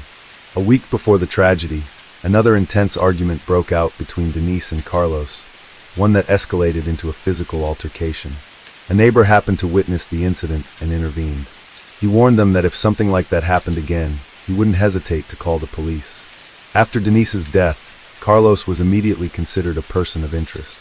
However, there wasn't enough concrete evidence to formally charge him at that point. Authorities interviewed him, but ultimately released him. At that time, the primary suspect remained his missing brother, Angel. The day after the incident, a local teen, a neighbor and friend of Carlos, stopped by to offer his condolences. They were around the same age and had a casual friendship, but Carlos didn't appear visibly upset. Instead, he told the boy that all he needed to do was make it through the next 3 weeks until his 18th birthday. After that, he said, he'd sell this cursed house of horrors and leave the area for good. His friend was taken aback by both the words and the unnerving calmness with which they were delivered. He shared the exchange with his parents, who in turn contacted the police. This prompted authorities to bring Carlos in for another round of questioning, but he didn't offer any new information. Investigators decided to bring in a dive team to search the lake behind the Hollowell property, suspecting that the missing cameras and Denise's phone may have been dumped there. The lake wasn't especially large, and it didn't take long for them to locate the items. Unfortunately, the cameras were useless. They had been turned off before the incident and contained no recorded footage. However, the phone told a different story. Data revealed it had been powered down, likely after hitting the water, just 10 minutes before Carlos made the call to emergency services. Even more telling, Denise had been actively messaging a friend on social media only 15 minutes prior to that. This allowed investigators to pinpoint the approximate time of the attack with a high level of accuracy. Carlos had insisted he'd been asleep during that time, and had only woken up when he heard the dogs barking outside, but analysis of his own phone usage painted a different picture. His device had been active shortly before Denise was attacked. Additionally, a nearby neighbor told police he had seen Carlos outside around 5:30 p.m., walking toward the backyard shed.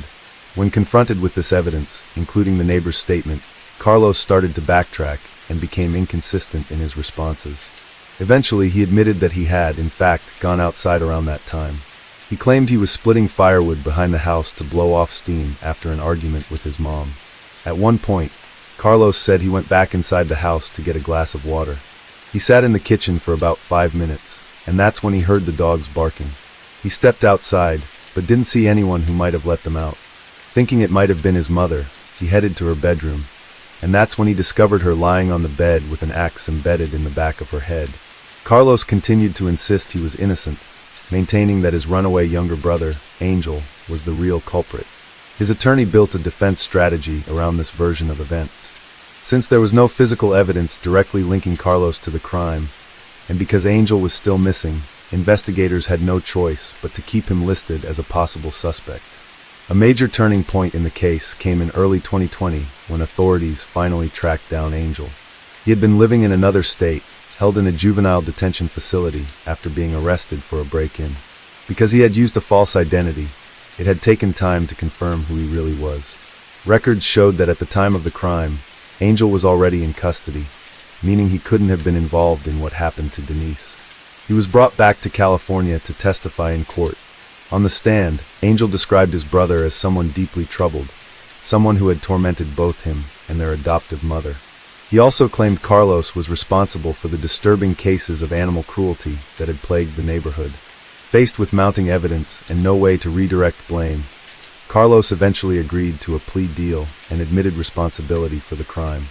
However, when pressed on his motive, he struggled to give a clear answer. He simply said he hated his mother, dreamed of selling the house, and wanted to leave everything behind. He said the idea just came to him while chopping firewood. This explanation was used in an attempt to frame the act as unplanned, a spontaneous outburst, rather than premeditated violence. Carlos even claimed he had experienced a temporary mental breakdown, but the fact that the surveillance cameras had been turned off in advance and later removed from the house painted a different picture, one that suggested careful preparation. In March 2021, Carlos was found guilty of the deliberate and intentional killing of his adoptive mother. He was sentenced to life in prison without the possibility of parole.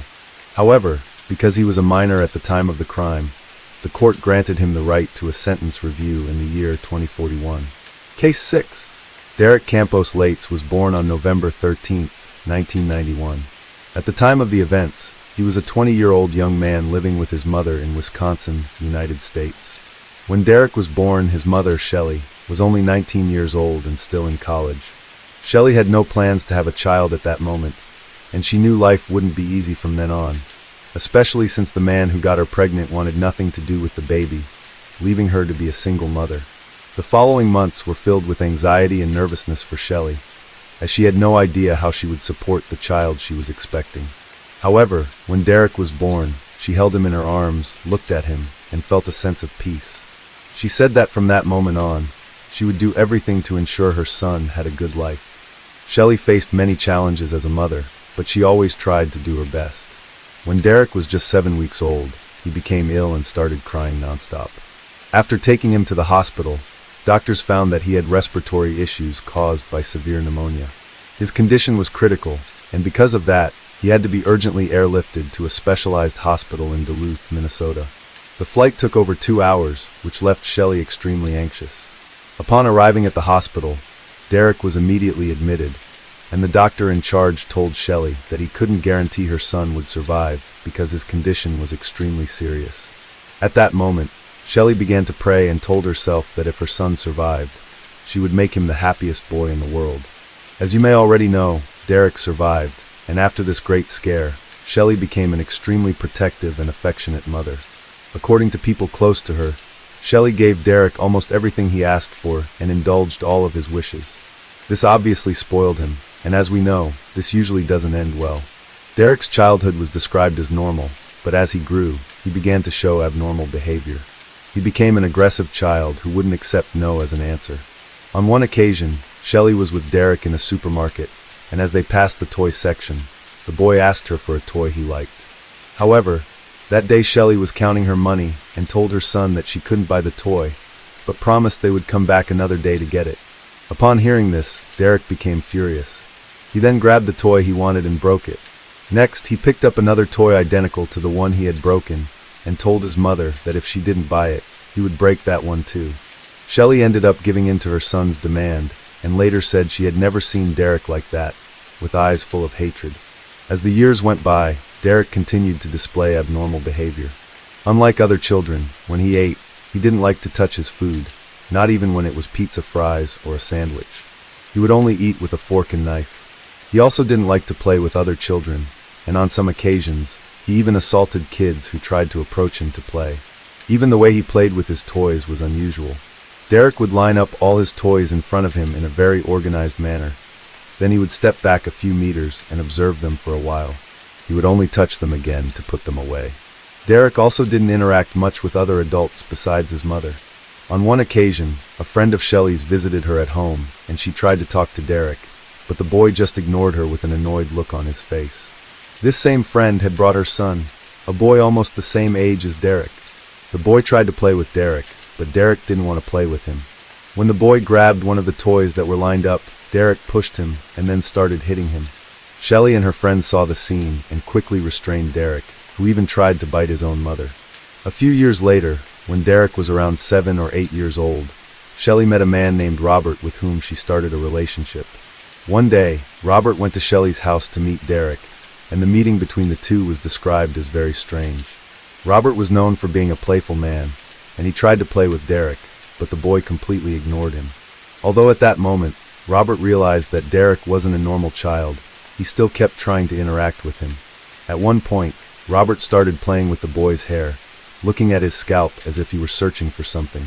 When Shelley saw this, she questioned Robert about what he was doing, and Robert replied with a smile that he was just looking for the number 666. Shelley didn't fully understand, and was a bit confused, so Robert told her to relax because he was just joking. Later on, Shelley understood what Robert was referring to. The relationship between Robert and Shelley developed, and eventually they decided to get married. After they married, they moved in together, and Robert started taking care of Derek as if he were his own son. Before that, Shelley had not set any limits for her son, and Derek basically did whatever he wanted. Robert knew that this was extremely harmful for a child, and since he had become part of the family, he thought it would be better to intervene. Robert began setting limits and establishing rules for Derek, something the boy was not at all accustomed to. On the first Christmas they spent together, Robert woke up early, arranged the presents under the tree, made a big breakfast, and waited for Shelley and Derek to wake up so they could enjoy everything he had prepared. However, as soon as Shelley and Derek woke up, Derek ran straight to the tree to open his Christmas presents. Shelley had promised her son that she would give him a video game, so Derek could hardly wait to enjoy this gift. But now the house had rules, and Robert told Derek that he could only open the presents if he had breakfast. Robert wanted that Christmas to be special, as it was the first Christmas he, Shelley, and Derek spent together. He wanted everyone to sit at the table and enjoy the big breakfast he had prepared, talking, as families usually do. Obviously, Derek didn't accept this and told Robert that he wasn't hungry and wanted to open the presents first. Robert stood firm and said that wouldn't be possible, and if Derek didn't eat breakfast, he wouldn't be allowed to open any presents that day. This was the kind of behavior Shelley had never shown. She didn't intervene, just watched. She knew that what Robert was doing was the best for Derek's upbringing. Derek sat at the table, but just stared at the food and didn't eat anything. Robert continued to tell the boy that he could only open the presents if he ate. A few minutes later, Robert and Shelley finished eating, but Derek didn't touch his plate. The two got up from the table and started cleaning up, leaving only Derek's plate. Hours went by, and night came, with Derek still sitting there, not eating and not opening the presents. Seeing that her son wasn't going to eat anything, Shelley told him to go to bed. The next day, when Robert left early for work, Shelley, taking advantage of the fact that her husband wasn't home, decided to give in to her son's tantrum and gave him the present she had bought for him. As soon as Derek opened the gift, he saw it was a video game, but he didn't thank her, not even showing any reaction. Instead of playing and enjoying his gift, he simply picked it up, climbed onto the couch, and threw it with all his strength, breaking the device. After that, Derek slowly walked back to his room, as if he wasn't at all concerned about any possible consequences. Shelley was very shaken and began to cry. When she calmed down, she took the device, put it back in the box, and went back to the store where she had bought it. She told one of the employees that there had been a problem during the transport, and the device wasn't working. That way, Shelley got a new video game, and when she returned home, she gave it to Derek, who didn't break it this time. Robert never knew about this. Some people who followed the case said that Shelley did this because she loved her son, but also because she was very afraid of him. When Derek became a teenager, his behavior worsened, and things at the family home became increasingly unbearable. Derek only wanted to stay locked in his room, and every time Robert tried to reach out to him, Derek would argue, shout, and curse. The two never physically fought, but the arguments were so intense that it seemed like things could get out of control at any moment. Shelley was completely lost in all of this. She watched each argument and felt powerless. Shelley was very sad about everything. She loved both her son and her husband, and she felt that at any moment this would lead to the end of the family. At first, Shelley didn't intervene, but later she started trying to calm things down, though most of the time she sided with Derek, even when he was completely wrong. This caused her marriage with Robert to deteriorate, until it reached a point where Robert couldn't take it anymore. He asked for a divorce and left the house. As time went by, Derek's behavior didn't change. He didn't make friends, didn't like interacting with anyone, and just wanted to stay home in his room. Shelley then decided to take her son to a psychologist to see if the professional could help in any way. The psychologist who evaluated Derek concluded that he was suffering from depression and prescribed a treatment that Derek followed for a short period of time. In 2009, just before Derek turned 18, he met a girl named Macy, who was 16 at the time. Macy was very different from Derek. She was extroverted, lively, had many friends, loved going out. She was the complete opposite of him. Still, the two got along well and began dating. Derek even changed his behavior after he started dating Macy. He began to smile, was affectionate with his girlfriend, became more communicative, and even started following some rules at home. He even told Macy that he loved her, something he had never said to his mother. Every time Shelley told her son that she loved him, he would just remain silent and not respond. Shelley was very happy about her son's relationship to her. Macy completed Derek, filling what was missing in him. Shelley believed that her son would finally act like a normal person and live a normal life, but she was completely mistaken. In the first year of their relationship, Derek told his mother that Macy was pregnant. Shelley was very happy with the news, even though the couple was very young and had no structure to raise a child. She even suggested to her son that Macy move in with them. At that time, neither Derek nor Macy had finished high school yet. They also didn't have jobs. As a result, Macy accepted her mother-in-law's invitation and moved in with Derek. At first, everything went well. The family seemed very united, and they even adopted a Labrador dog named Lucy. The following year, in 2010, Derek graduated from high school and his son with Macy was born. They named the boy Gabriel, who was born healthy and was warmly welcomed by the family. Macy still had to complete her last year of high school, and when she returned to school after having the baby, Derek took care of their son most of the time.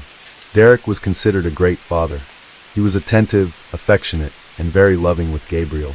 Derek cooked, played with the baby, changed diapers, and did everything without complaining, which was hard to believe given his behavior and personality throughout his life. However, shortly before the child turned 1, Derek began slowly reverting to his old self. He started imposing rules in the house for almost everything, and everyone had to obey. This included cleanliness, organization, mealtimes, TV time, and many other things. Everything had to be done as Derek ordered. The house curtains always had to be closed. When Shelley woke up earlier than him, she would go to the living room, open the curtains to let light in, but as soon as Derek woke up, he would go and close them again. In addition, Derek started to become frustrated with everything and would argue about anything. He no longer allowed his son to play in the backyard, so the child could only play inside the house. Derek also made a sort of menu with all the types of meals he liked the most, and his mother had to prepare them whenever he chose, regardless of the day or time. He was the one who controlled the grocery shopping, even though he didn't work to help. After graduating high school, Macy got a job, and the only time Derek allowed her to leave the house was to go to work. She had a set time to leave and a set time to return. Derek timed her schedule based on the route she had to take from home to work and from work to home. He He knew exactly what time she left work and when she should arrive home. If Macy was even a minute late, Derek would argue with her when she got home. Shelley tried to calm things down when this happened, but Derek told her not to interfere. Due to all of this, Shelley, who had been happy about her son's improved behavior, started to feel depressed when she realized he was getting worse. Shelley turned to alcohol for solace, something she had struggled with in the past. She gave into the addiction again in an attempt to feel better and escape her reality. At that time, Derek was 19, and he was no longer satisfied with just imposing his will. He started saying disturbing things that left everyone uneasy. One night, Shelley went to the kitchen to get some water from the fridge and found Derek sitting at the table cleaning an AK-47 rifle. Shelley had no idea how Derek had gotten the gun, and she was so scared that she froze and didn't know how to react. When Shelley turned her back and started walking toward another room in the house, Derek pointed the gun at her and asked if she was afraid of him. Shelley stood still, unable to answer. She then went to her room, and after that incident, Shelley spent most of her time locked in her room drinking. Out of fear of her own son, she began avoiding him, and her room became her refuge. She only left for work, and whenever she encountered Derek, she spoke just enough to avoid upsetting him. Derek noticed that his mother started spending more time in her room and avoiding him. From time to time, he would go to her room and knock on the it was just a way to show that he was there, that he was around, almost as if he was asserting some dominance. One time, Shelley got sick and needed to be hospitalized for surgery to remove her gallbladder. When she returned home, she noticed that Lucy, the family dog, was missing. She asked Derek where Lucy was, and Derek said she had run into the street and was hit by a car. Shelley, terrified, asked where the dog was now, and Derek replied that she had died and that he had gotten rid of her body. The problem was that Lucy didn't have a habit of running into the street, as Derek claimed. Shelley knew her son was lying and probably had something to do with the dog's disappearance, but she was too scared to confront him and pretended to believe his story. Around this time, Derek began to abuse Macy, his girlfriend. This was the last straw for Macy, who had already had enough of the life she was living with Derek. The young woman decided it was time to leave. On her 18th birthday, Macy took advantage of the fact that Derek wasn't home, packed all of her belongings, and left. She decided to leave Gabriel, their son, behind because she believed that if she took the boy, Derek would go to great lengths to find him and would likely do something harmful to her out of revenge. Macy had already talked to Shelley, who supported her decision. When Derek came home and Shelley told him that Macy had left, he simply sat down and remained silent, showing no emotion. Shelley expected a completely different reaction, but Derek just stayed still, staring at her. Then he stood up, lowered his head, and went to his room. On September 7, 2012, Shelley was leaving for work when she found Derek in the living room with all the curtains closed, pacing back and forth. Derek was talking to himself and kept repeating the same phrase over and over. Gabriel will never call another man dad. Shelley asked her son what was going on, but Derek ignored her and kept repeating the phrase. Noticing she was going to be late for work, Shelley decided to leave Derek as he was and went to work. At that time, Shelley had stopped drinking and was attending Alcoholics Anonymous meetings.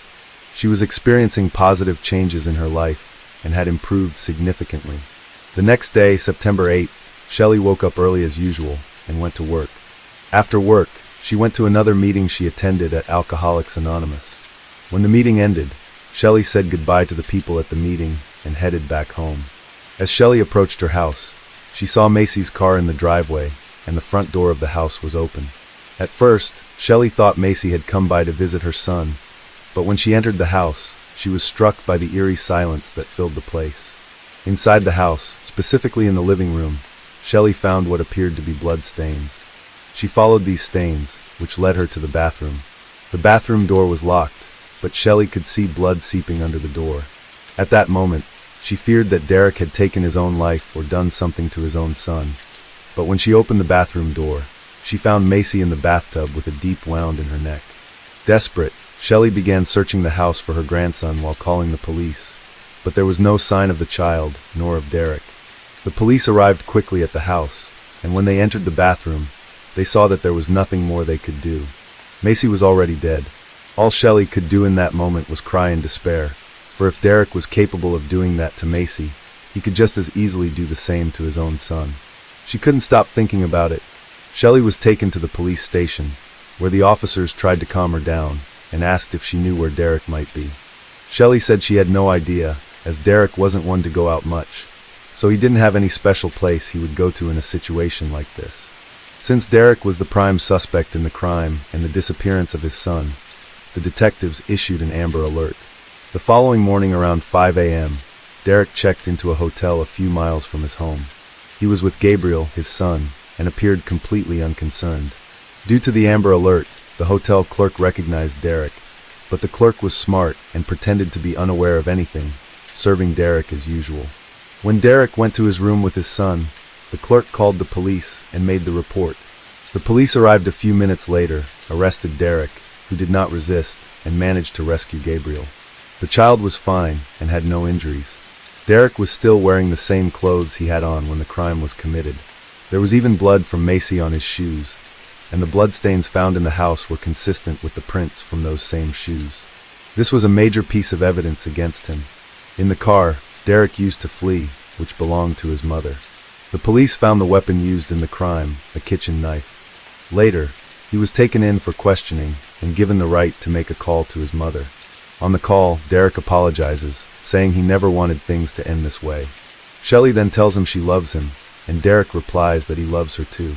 It was the first time in his life that Derek told his mother he loved her. "Hey mother, it's me. I'm sorry about this whole thing. I didn't mean for anything to happen like this. I'm really sorry.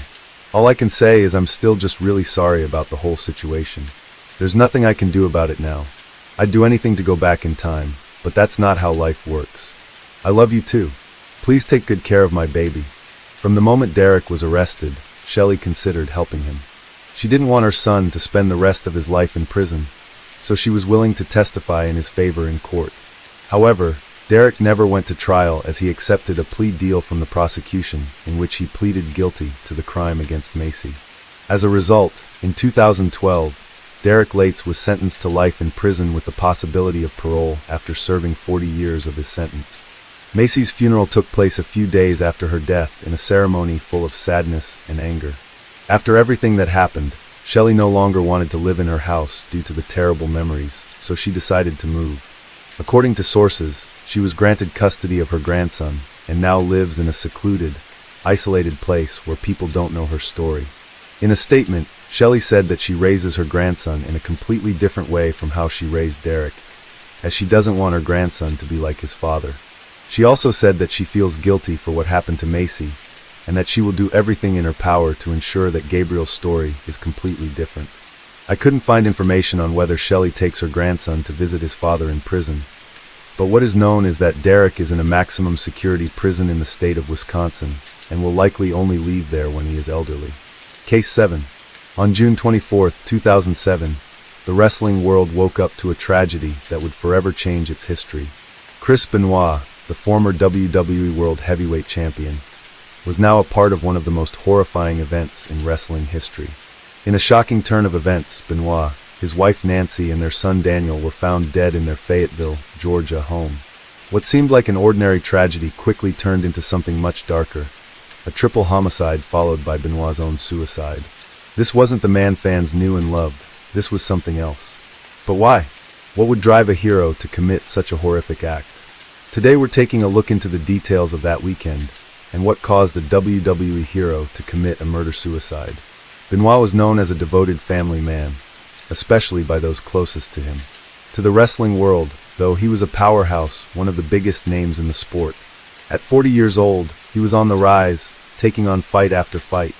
The rabid Wolverine was especially beloved in his home country of Canada, where it seemed he could balance his brutal in-ring persona with being the perfect father at home. Wrestling icon Chris Jericho once said, "Chris was always very much a great father, very much about his family." But Benoit had a demanding life. In wrestling, careers are often shorter than in other fields, a reality driven by the dangerous nature of the sport. Even though the matches are scripted, the physical toll is real. Wrestlers get banged up, often enduring injuries that would sideline anyone else. Still, they push themselves to perform as many matches as possible during their limited window of opportunity. Benoit was no exception. He was always on the road, jumping from one ring to the next, no matter how far he traveled. If there was a show, he was there. That's what made what happened on June 23rd, 2007, all the more shocking. Leading up to the tragedy, Chris Benoit's behavior began to raise serious concerns among those closest to him. As a seasoned wrestler, Benoit was no stranger to the demands of the WWE schedule, but in the days before his family's death, something changed. On June 22, 2007, Benoit was scheduled to travel to a WWE event in Houston, Texas, but he missed his flight, which was highly unusual for him. Chavo Guerrero, a close friend and fellow wrestler, was the first to notice that something was off. When Benoit finally reached out to him, his voice sounded strange, almost disconnected. During the phone call, Benoit showed his love for Chavo in a way that wasn't normal, and that got him really concerned. Benoit then explained that his wife, Nancy, had been vomiting blood, and that their son, Daniel, was also seriously ill. This was more than enough to worry anyone, and it seemed like a reasonable explanation for his absence. Chavo thought that it was likely a temporary situation, and hoped to catch up with Benoit when they eventually met in Houston. But the next day, Benoit's behavior became even more bizarre. He left a series of odd voicemails for Chavo, apologizing for missing the show, but assuring him that he would catch the next flight to Houston. The voicemail didn't sound like Benoit, though. His tone was off, and his words seemed somewhat erratic. He also mentioned that he would be in Houston by 8 a.m., which was inconsistent with the time he would have needed to make the flight. What seemed like a simple family emergency had quickly turned into something alarming, and Chavo wasn't the only one who noticed. Others in the WWE community were beginning to worry that something bad was about to happen. Benoit mentioned that he had missed his flight and would be late to the WWE event in Beaumont, Texas, which was unusual since he was a professional who was always on time. He sounded groggy and exhausted, and ended the message with an, "It wasn't something Benoit typically said to a colleague," and it raised red flags. At first, Chavo tried to brush it off, thinking, maybe Benoit is just overwhelmed with his sick family and all the care he's been providing. But something still felt off. So just 12 minutes after receiving the voicemail, Chavo called him back, only to get no answer. He left a message, asking Benoit to call him back ASAP. At 3:44 p.m., Benoit returned the call and explained he missed the first call because he was changing his flight to a later time. Chavo was still uneasy and asked if something else was going on. Benoit brushed it off, claiming it had been an extremely stressful day, and that his family's suddenly falling ill had worn him out. But Chavo didn't buy it because he had known Benoit long enough to know there was more to the story. But he decided not to push. They'd talk later, after the fight. Chavo ended the call with, at 3:51 a.m. on Sunday, June 24th, Chavo and Scott Armstrong, both close friends of Benoit, received more odd texts from him. One of the messages contained the address of Benoit's family home, while the other mentioned that his dogs were safely locked in their enclosure near the pool, and that the garage door was still open.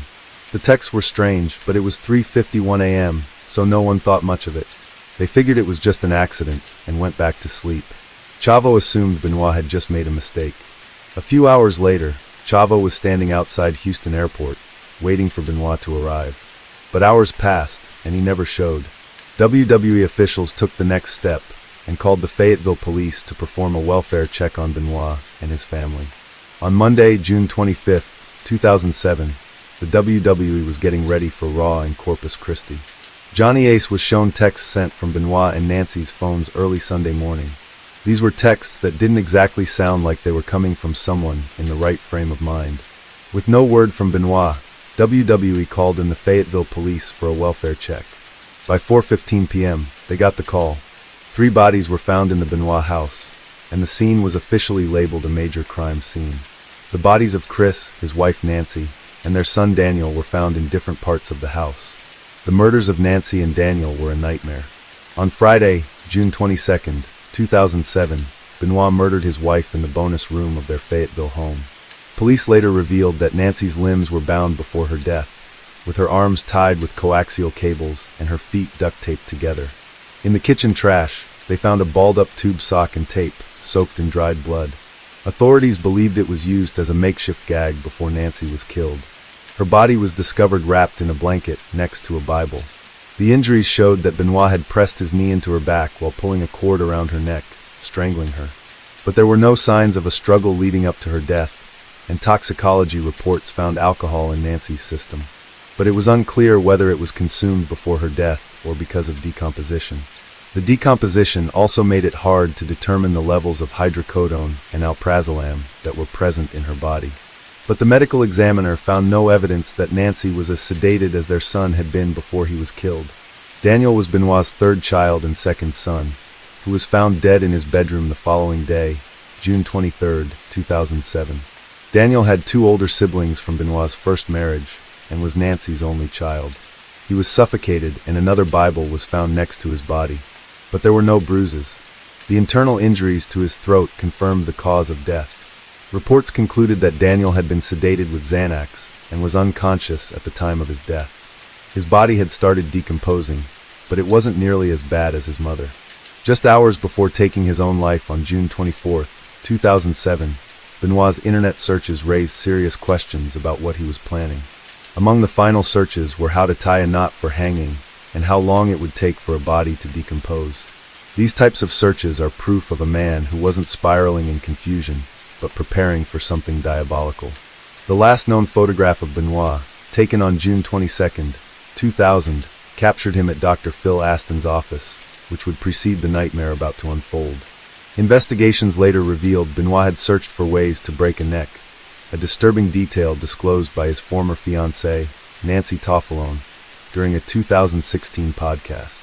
However, the Fayette County Sheriff's Office report didn't confirm these searches, and Benoit's autopsy didn't show neck injuries. Then there was the note, a final message found in a Bible next to the bodies of his wife and son. It simply read, "I'm preparing to leave this earth." No one knew exactly what it meant, but it felt like a final goodbye, maybe even a confession, as if Benoit was trying to make sense of what he had just done. The note was later sent to his first wife, Martina, and their two children in Canada. Benoit's father, Michael, confirmed it existed, suggesting the tragedy was planned rather than impulsive. The Bible, found beside Nancy and Daniel as well, only added to the dark nature of the scene. The note reflected guilt, while others saw it as Benoit finally coming to terms with his actions. In his final days, Benoit's life was overshadowed by darkness. Years of head injuries from wrestling had taken a severe toll on his brain, and the emotional weight of losing his close friend Eddie Guerrero seemed to push him further into despair. His mental state had gotten worse, and this combination of physical and emotional struggles ultimately led to one of the most tragic and disturbing events in wrestling history. He was found in his home gym, hanging from a pulley system with a towel around his neck. The weight of the gym equipment caused his neck to snap instantly. He removed the bar from a lat pull-down machine in his gym and fashioned a noose from the machine's cable. After releasing the weights, he strangled himself to death. It was a brutal, shocking way to end his life. No one could have expected it, especially after what he'd done to his own family. Toxicology reports on Benoit showed elevated testosterone levels, consistent with steroid use. They also found traces of Xanax and hydrocodone, which led to more questions. Was he under the influence when he murdered Nancy and Daniel? It's impossible to know for sure, but his mental state in those final days clearly wasn't stable. Looking at the crime scene, the autopsies and the toxicology reports proved this was a methodical crime. Benoit took days to kill his wife, his son, and finally himself. Steroids were found in the Benoit house, which means roid rage might have been behind his actions. Some doctors have connected steroid use to uncontrollable anger and other psychological issues, including paranoia. Authorities also noticed a big gap between the deaths of Nancy and their son Daniel, which suggests that the murders were deliberate rather than out-of-control anger, and placing a Bible next to each body isn't consistent with a violent outburst.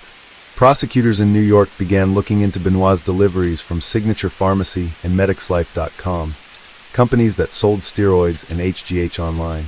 Terrence Kindlon, the lawyer for MedXLife co-owner Gary Brandwine, denied the accusations that his client had sold steroids to Benoit.